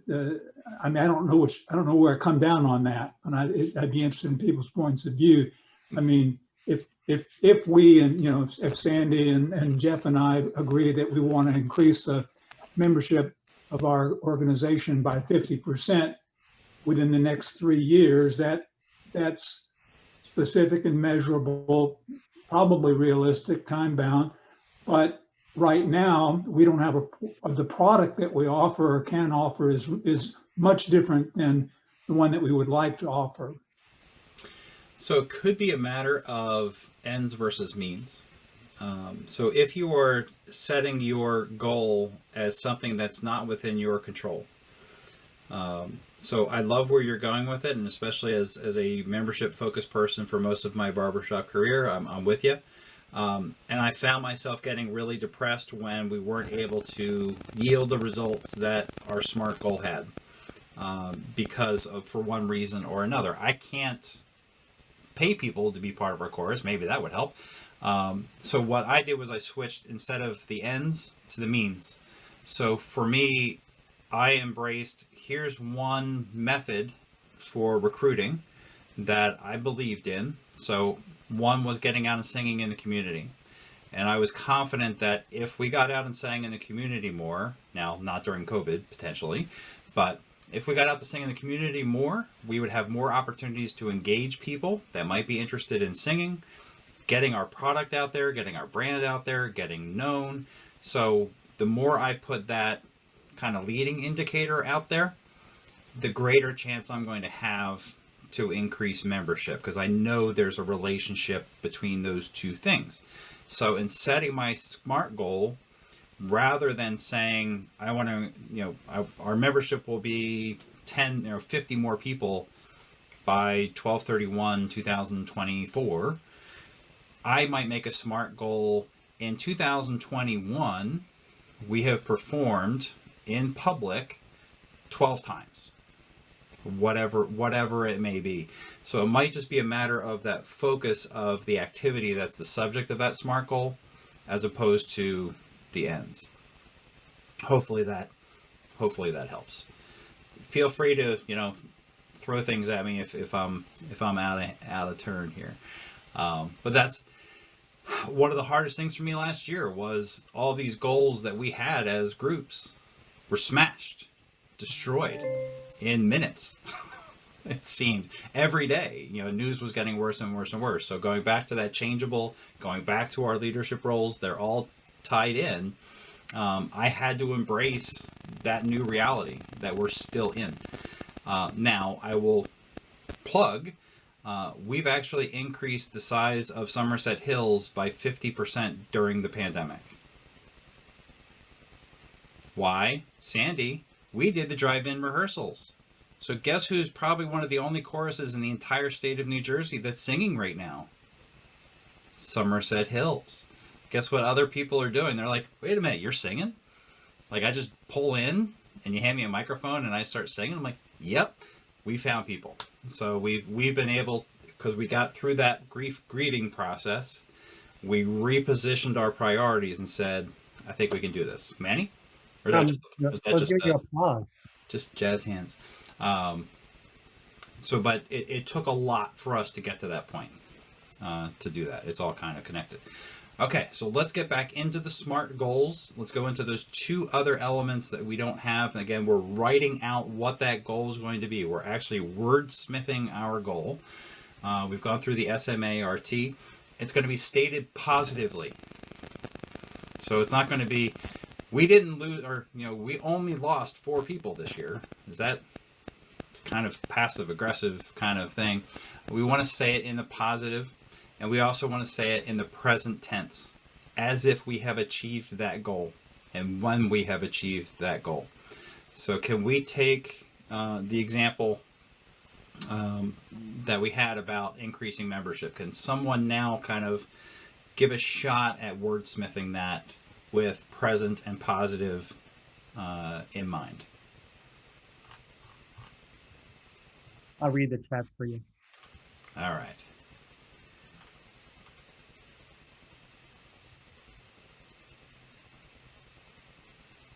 So we'll start with that one as just an example, and we'll play with it. Ivan, did you want to ask a question? No, I just wanted to suggest that maybe one of the ways we could begin is making telephone contact to the folks, singers who have quit over the past couple of years. We've had that experience. Sometimes it's as simple as that personal touch. Yep. And I've seen that a lot during COVID. Yep. You make that phone call and people are touched, and then you can't get them off the phone. It's a good problem to have. Yeah, I recently did that. I just said I'm going to call someone that usually I don't call a lot, and had a phone call. And then after an hour and a half on the phone with him, he was able to say how upset he was about COVID, the fact that he can't sing, the fact he can't have, sing with his friends and things of that nature, and that he appreciated the fact that he had made a decision about 2 weeks prior that he was just not going to go back to the chorus. Not because he misses it. It just ruined me because I wasn't able to do it. But because of this phone call, he was like, you made me rethink of that. You made me think that it is doable and that we'll get through this. So it's very powerful when you make a phone call to someone because you don't know what they're going through ever. I was like, so one simple phone call can change their life. So I'm going to give a couple examples outside of the recruiting context or the membership context. A couple of examples of positive present tense goals that I have here. One is I sing baritone. That's very positive. Very positive. Very positive. You're all baritones, are you not? You're in the leadership class. That means you're all probably baritones. I'm going to guess. All right. I weigh such and such pounds. I'm not going to insert that because not going to happen. What are you laughing about, Manny? Sorry, okay. Sorry. But I was muted. I was trying to mute myself. I didn't mute myself at the time. So if my goal was to lose weight, I'm going to say that future state as if it's present. I weigh this many pounds. Not I'm going to lose this much weight by so and so. On January 1st, 2022, I weigh 128 pounds. Let's go. All right, maybe that doesn't fall under the realistic attainable thing for me, but that's just an example. So what I want to do now is let's actually get into the goal planning worksheet that we've included in our guide. Again, I find this really, really helpful. I actually do go through, I do it electronically. I'll fill some of these out. So it starts with kind of a heading at the top. A lot of this is, you would think it's boilerplate.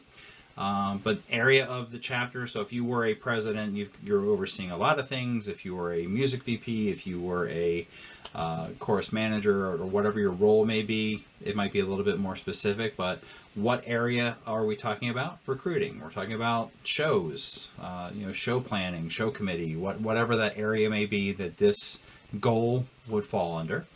Today's date. Why is that important? Why do we care? Let's just leave that blank. It's real. You're on the clock. It all starts today. Now. Not next week. We're going to start working on this goal now. Final target date. Realistically, when are we shooting for this to be done? And what date was it achieved? Your goal is to fill that out.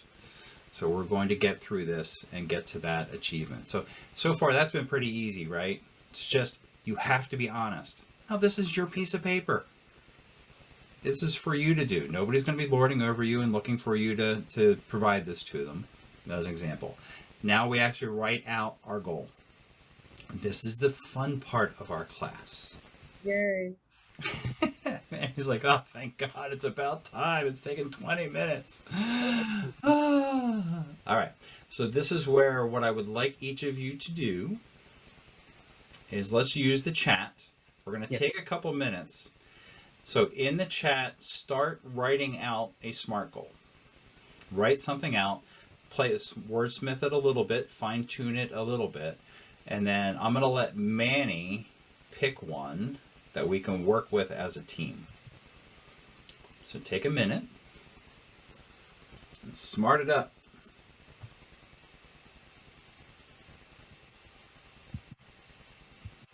I feel like we should have like some music in the background. Manny? No. No, that's good. It's actually very, very timely. Okay. I didn't warm up, so.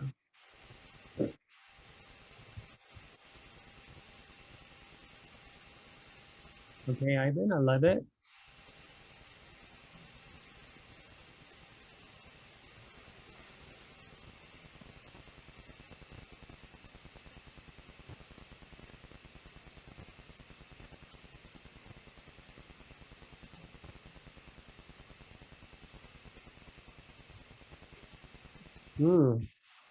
Steve, is that 40 Minutes International like Cleveland?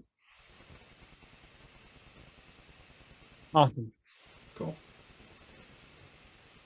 Well, Sandy, good news. We didn't have Chick-fil-A today, so that, although their salads are pretty good,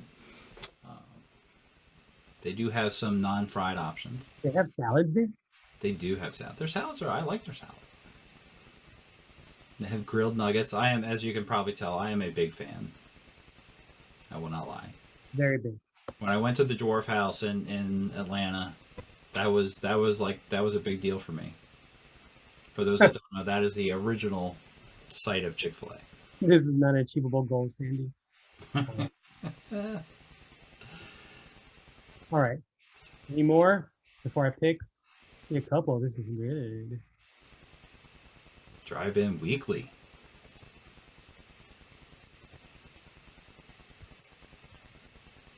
All right.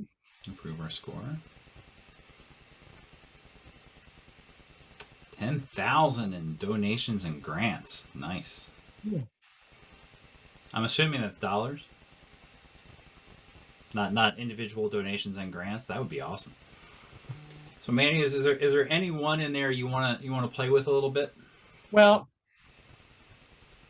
I like the ones that give me kind of numbers and stuff like that. Mm-hmm. So let's see. I want to do this to have 5 new members by the end of 2022. 5 new members. Okay, so let's do this. Let me see if I can get it to come up on the. Lynn was very close on that because it's kind of similar, but hopefully that helps. All right, so I'm going to stop sharing here. So let's do your PDX thing. I am going to do that. So this is the first time in Zoom history that Christian Hunter is going to actually try to populate a PDF document live in front of an audience. So please don't laugh at me. Yes, we do. Okay, so we're gonna go into here. So what is our area for this goal? What part of our group? What's that? Oh, go ahead. No. Just reiterating, the question was to have 5 new members by the end of 2022. All right, so I'm going to put that here.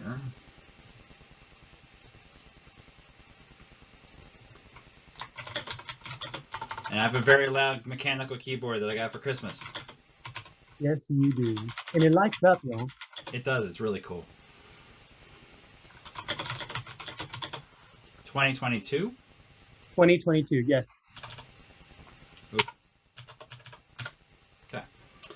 So that is our goal. Wow, that's really little.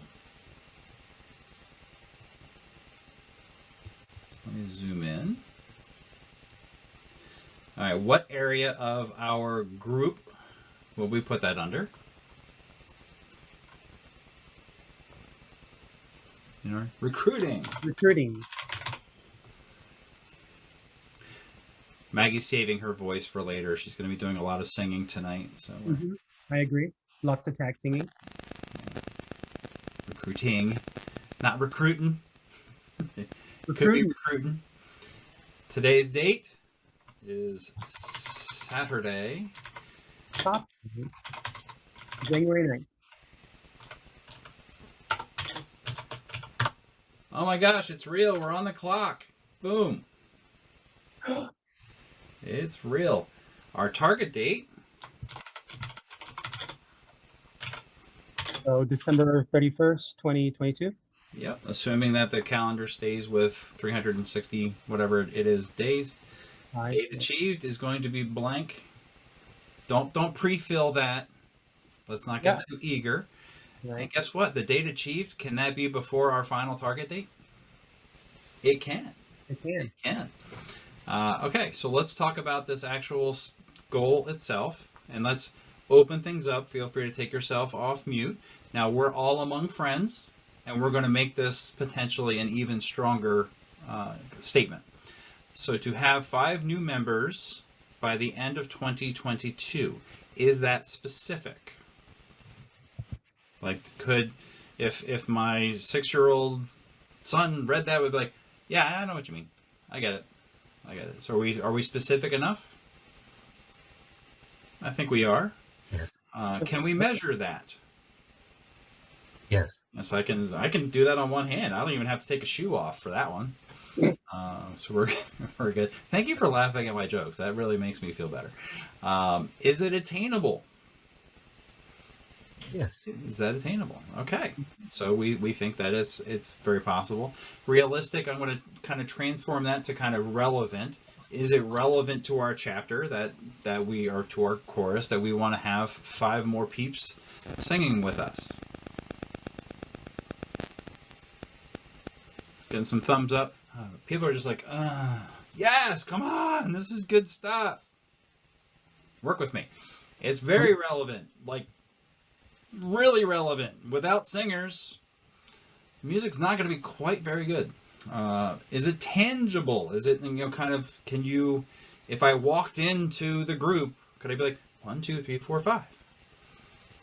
I think it's very tangible. Absolutely. It's right there. It's something that I can grab onto. Is it stated positively? Okay. I think it is stated positively. Is it stated in the present?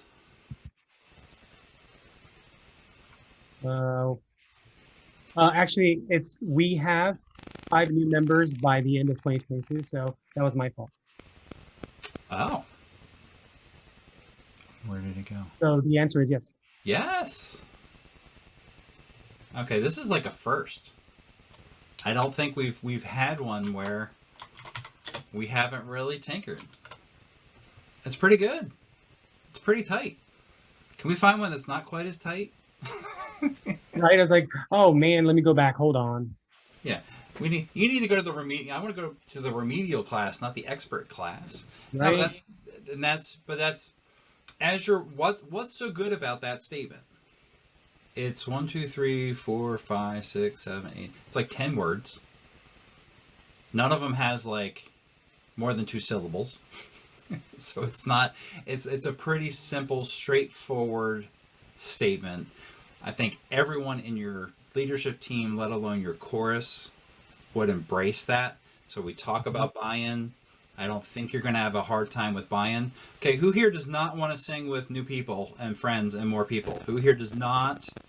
State your name. Okay, I didn't think that was going to be the case. We're all kind of cool with having new friends and new people to sing with.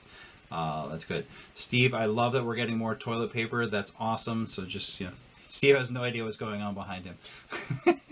That was great. Hey, Christian. Yeah. Being the anal retentum member of the group, I wonder if we'd better state that we have a net increase of 5 new members by the end of 2022. That's a different goal. Because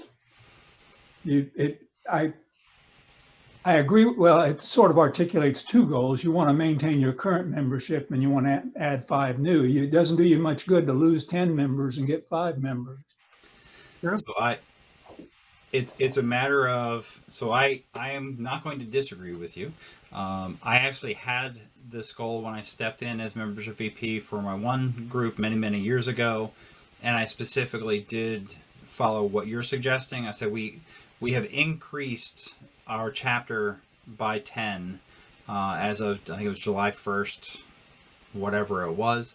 And we actually hit the goal the week before. The reward to the chorus was that my brother shaved my head at the Philadelphia International Convention. Talk about a motivator.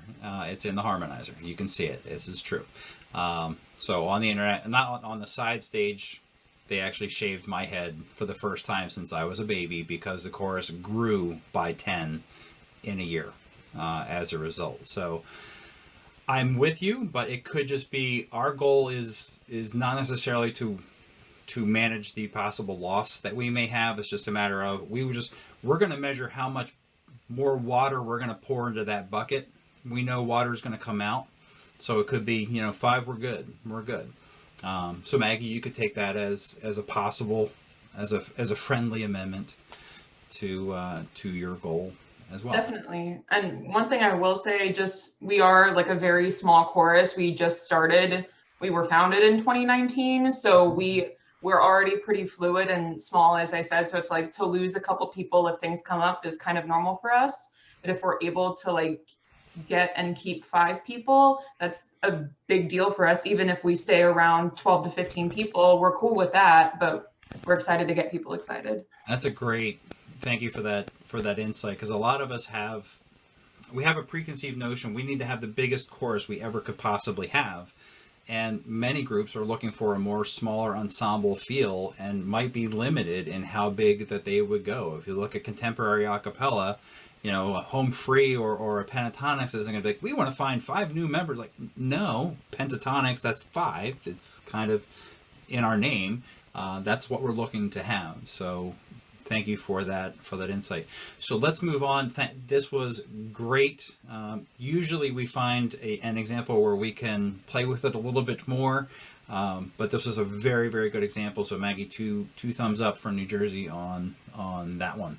So hey, Christian. Yes. Sandy, just a real quick comment before you move. I know it's stated positively, but when I write goals, I always like to add the emotion to it because I think it adds a big plus. So I would have written this: we thoroughly enjoy having 5 new members by the end of. That's very positive, Sandy. I love that. But what if you have one person who's like, I don't like that one person because they wear yellow shirts and I just hate yellow shirts. No, I like that. Could we use emojis? Could we use like the smiley face with 2 big hearts, kind of like exploding out? Emojis are good too. Cool. So let's move on to the next area on the form. I'm just going to leave the form up right now and not go back to the PowerPoint because I'm lazy. Next is the benefits of achieving the goal. Why would we bother? Like really? Like, I know what the benefits are. Why am I writing this down? Can anyone kind of think of why it's good to write the benefits down?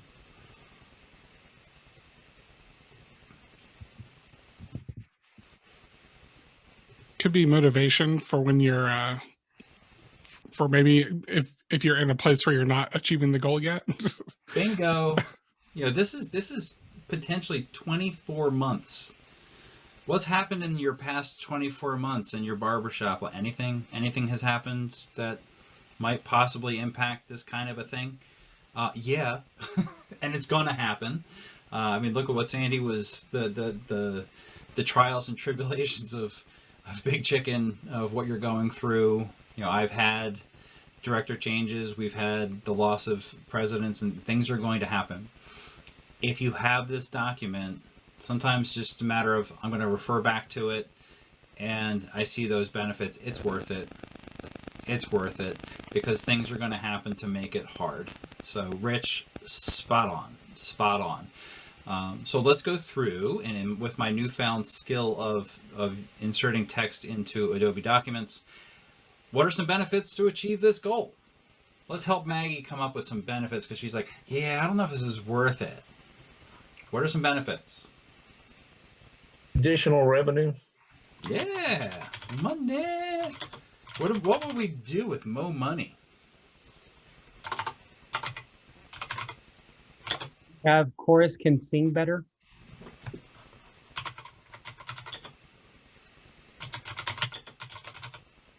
Cool.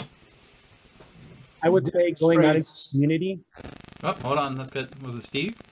Who was... I was going to say it demonstrates internally and externally the vitality of the chorus. Okay. Chorus. Getting used to this new clickety-clack keyboard. Where am I right now? What training is this? You are in the most awesome class that's offered by Dixie right now. Thank you. You're in Healthy Chapter Initiative. All right. I somehow got bumped to the treasurer's one, and now I'm bumped to you guys. I got bumped out of my chapter development one. So we're talking about a goal of having 5 new members by the end of 2022. Yes. See what I'm saying? Yes. It was fate that brought you here.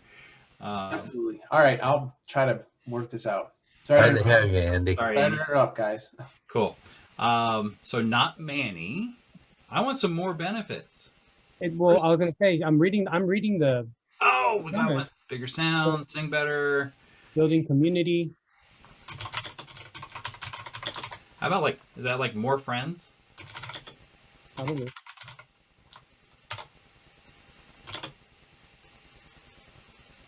Let's squeeze one more out of this. Because I can tell you, every chapter development class, they don't care about anything else I have to say but this. Like, this is numero uno. And so there's got to be reasons why we want to do this. More competitive. Okay. How about survival? You know, this is going to help us continue to function. How about future leaders? So we can go. That was like 3 minutes. We can go on and on and on, and you can, if you notice, like there's a lot of lines there that we can use. We can fill those up. So I think it's really good to add those benefits in there. Do you guys see the benefits of the benefits? See what I did there? I did. Cool. Now, 24 months to achieve this goal. What are some of the obstacles that we might possibly come across? Pandemic. Wow. Nobody had that one down last year. Like, pandemic? What are you talking about? What else? People aren't able to make the financial commitment, even if they do want to join.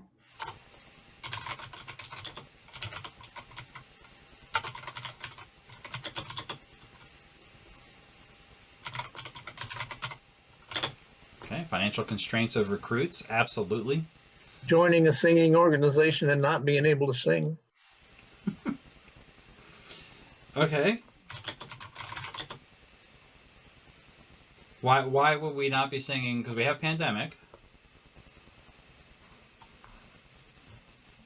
Can we be just like we did with our SMART goal? Can we be a little bit more specific, or we just want to say due to the pandemic? Loss of practice space. I thought he meant as individuals. You got 5 new people that individually can't see. I'm sorry. Can you one more time? I said I thought he meant you get 5 new people and individually they can't sing. Oh boy! Wow. Okay. I thought he meant that too. Probably not what he meant. But I'll put that there. Yeah. Recruits can't meet membership standards.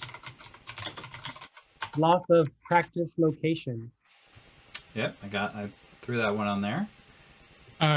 To go along with financial constraints, time constraints. Mm-hmm. Like they want to be there, but they just can't make it. Right. I know that's very true for a lot of members right now. Just people's priorities are shifting. How about the rehearsal experience? Could that be an obstacle? It could. Has anybody ever, if you've had the chance to visit other chapters, have you been at a chapter as a guest and you were like, wow, I'm not coming here ever again? For one reason or another. I have been there. And I've been to some where I'm like, I'm moving to Vancouver. I'm moving to Nashville, Rich. I've been there a few times. So that experience, loss of director. I'm just going to put director down because you can read that a couple of different ways, etc. So we've got lots of possible obstacles.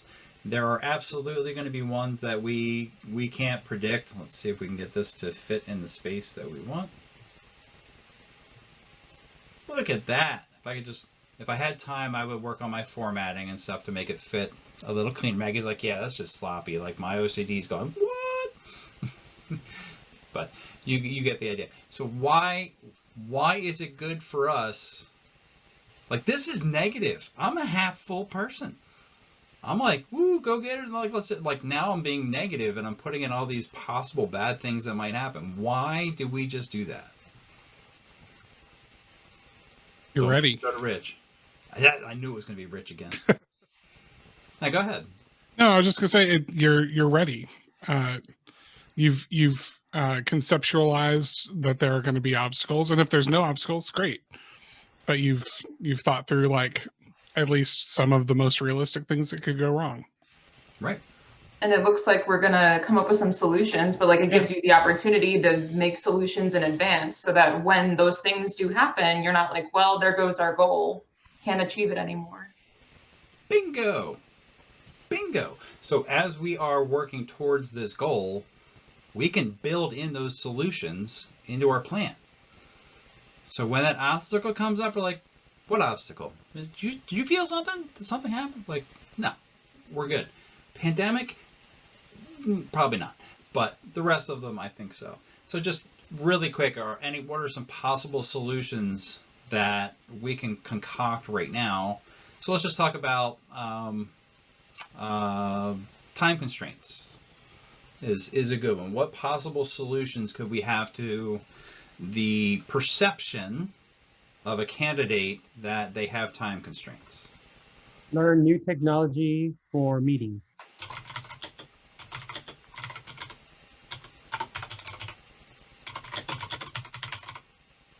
Great.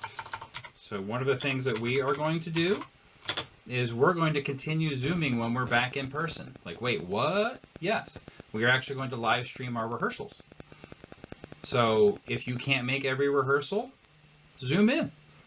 We're also going to reduce our requirement of how many rehearsals you come to perform if you attend the Zooms, if you watch the recorded sessions. So we can come up with solutions.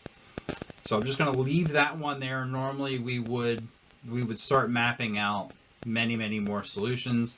Maggie, you nailed it on the head. So now we are ready for whatever generally not a pandemic, reasonably ready for whatever is going to come our way. So I'm going to fast forward now. So we've gone through, we've filled out that much of the sheet. Now we need to get things done. So this is page 2. So if we take this goal, how do we do it?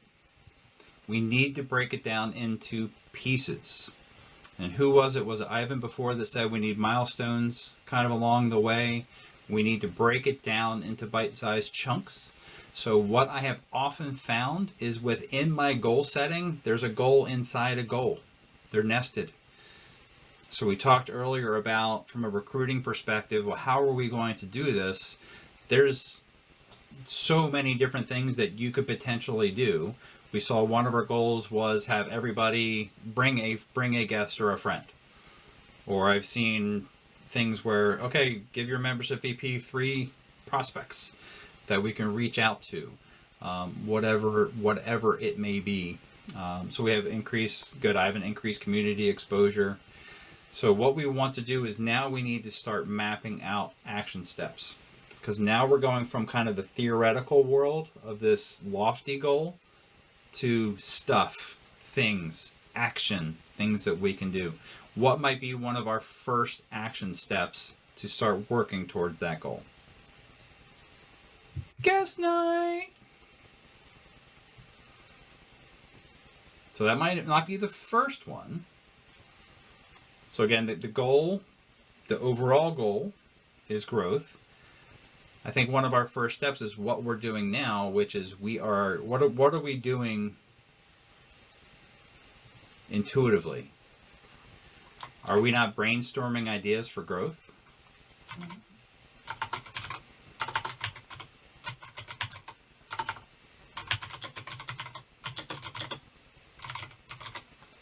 So that might be our first step. So you might, if your responsibility is to run with this task, you might set up a committee. That might be one of your other steps. Set up a committee for recruiting. Because if you try to do this by yourself, you might get it done. You might do well. How are your chances of success if you have multiple people engaged? I think they're going to go up. Develop an action plan. So all of these things that we're talking about, it's like now we're really getting into. So Maggie's like, I'm ready, guest night. Okay, well let's probably, or that might be one of the things that we're going to do. Might not be the only thing that we're going to do. Or you could be like some other groups that have grown. They've done like 30 things. They've done let's just throw a whole bunch of stuff against the wall. Something's going to stick. Kind of approach to marketing and growth. So we're going to go through, we have just a couple minutes left before our next break.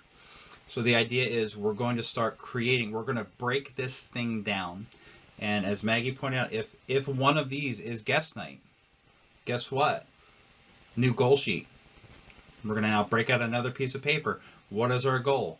On June 15th, we've had a successful guest night. One successful guest night. However, we're going to word that, and now here we go again. We're going to now drill down. Who's responsible? Doesn't have to be you. We can delegate things out to people. What's our target date to accomplish that little step? When are we going to review? Have a look in, so those milestones. When are we going to look in to see, okay, how are we doing? Are we getting there? And then completion date. And then boom, we're going to the next one. This is a plan. This is going to lay it out there for you. So it goes from this nebulous giant thing that we want to accomplish to little pieces that we can absolutely do. So hopefully you're finding comfort of, I think I can do this. I think I can actually pull this off. We're going to figure out our method for tracking progress. So how will we measure our progress for this goal? It's not that hard. It's right in front of you. How many new members do we have? So it's our count of new members. Last thing here, is it worth the time, effort, and money to reach this goal? Why did we put this last? You went through and did all this stuff. You spent like 2 hours doing this, and your answer is no. Your truthful, God to honest answer is no. Your heart is ripped out of your chest, but you're not wasting your time. Now you've gone through and figured out what is it going to take to make this happen, and you've done it. I want to leave you with this footnote, real world example. Taught this class at Harmony U a couple of years ago. This wonderful young woman took this class, went back to her room, filled out the sheet, came in the next day so excited. Her eyes were like plates. They were so big. She's like, "Oh, Mr. Hunter, Mr. Hunter." I'm like, "Really? It's Barbershop." I filled out the sheet. Can you review it? Sure. Her SMART goal was to have Barbershop in Colombia, the country, to have so many choruses and people singing Barbershop, and she did it.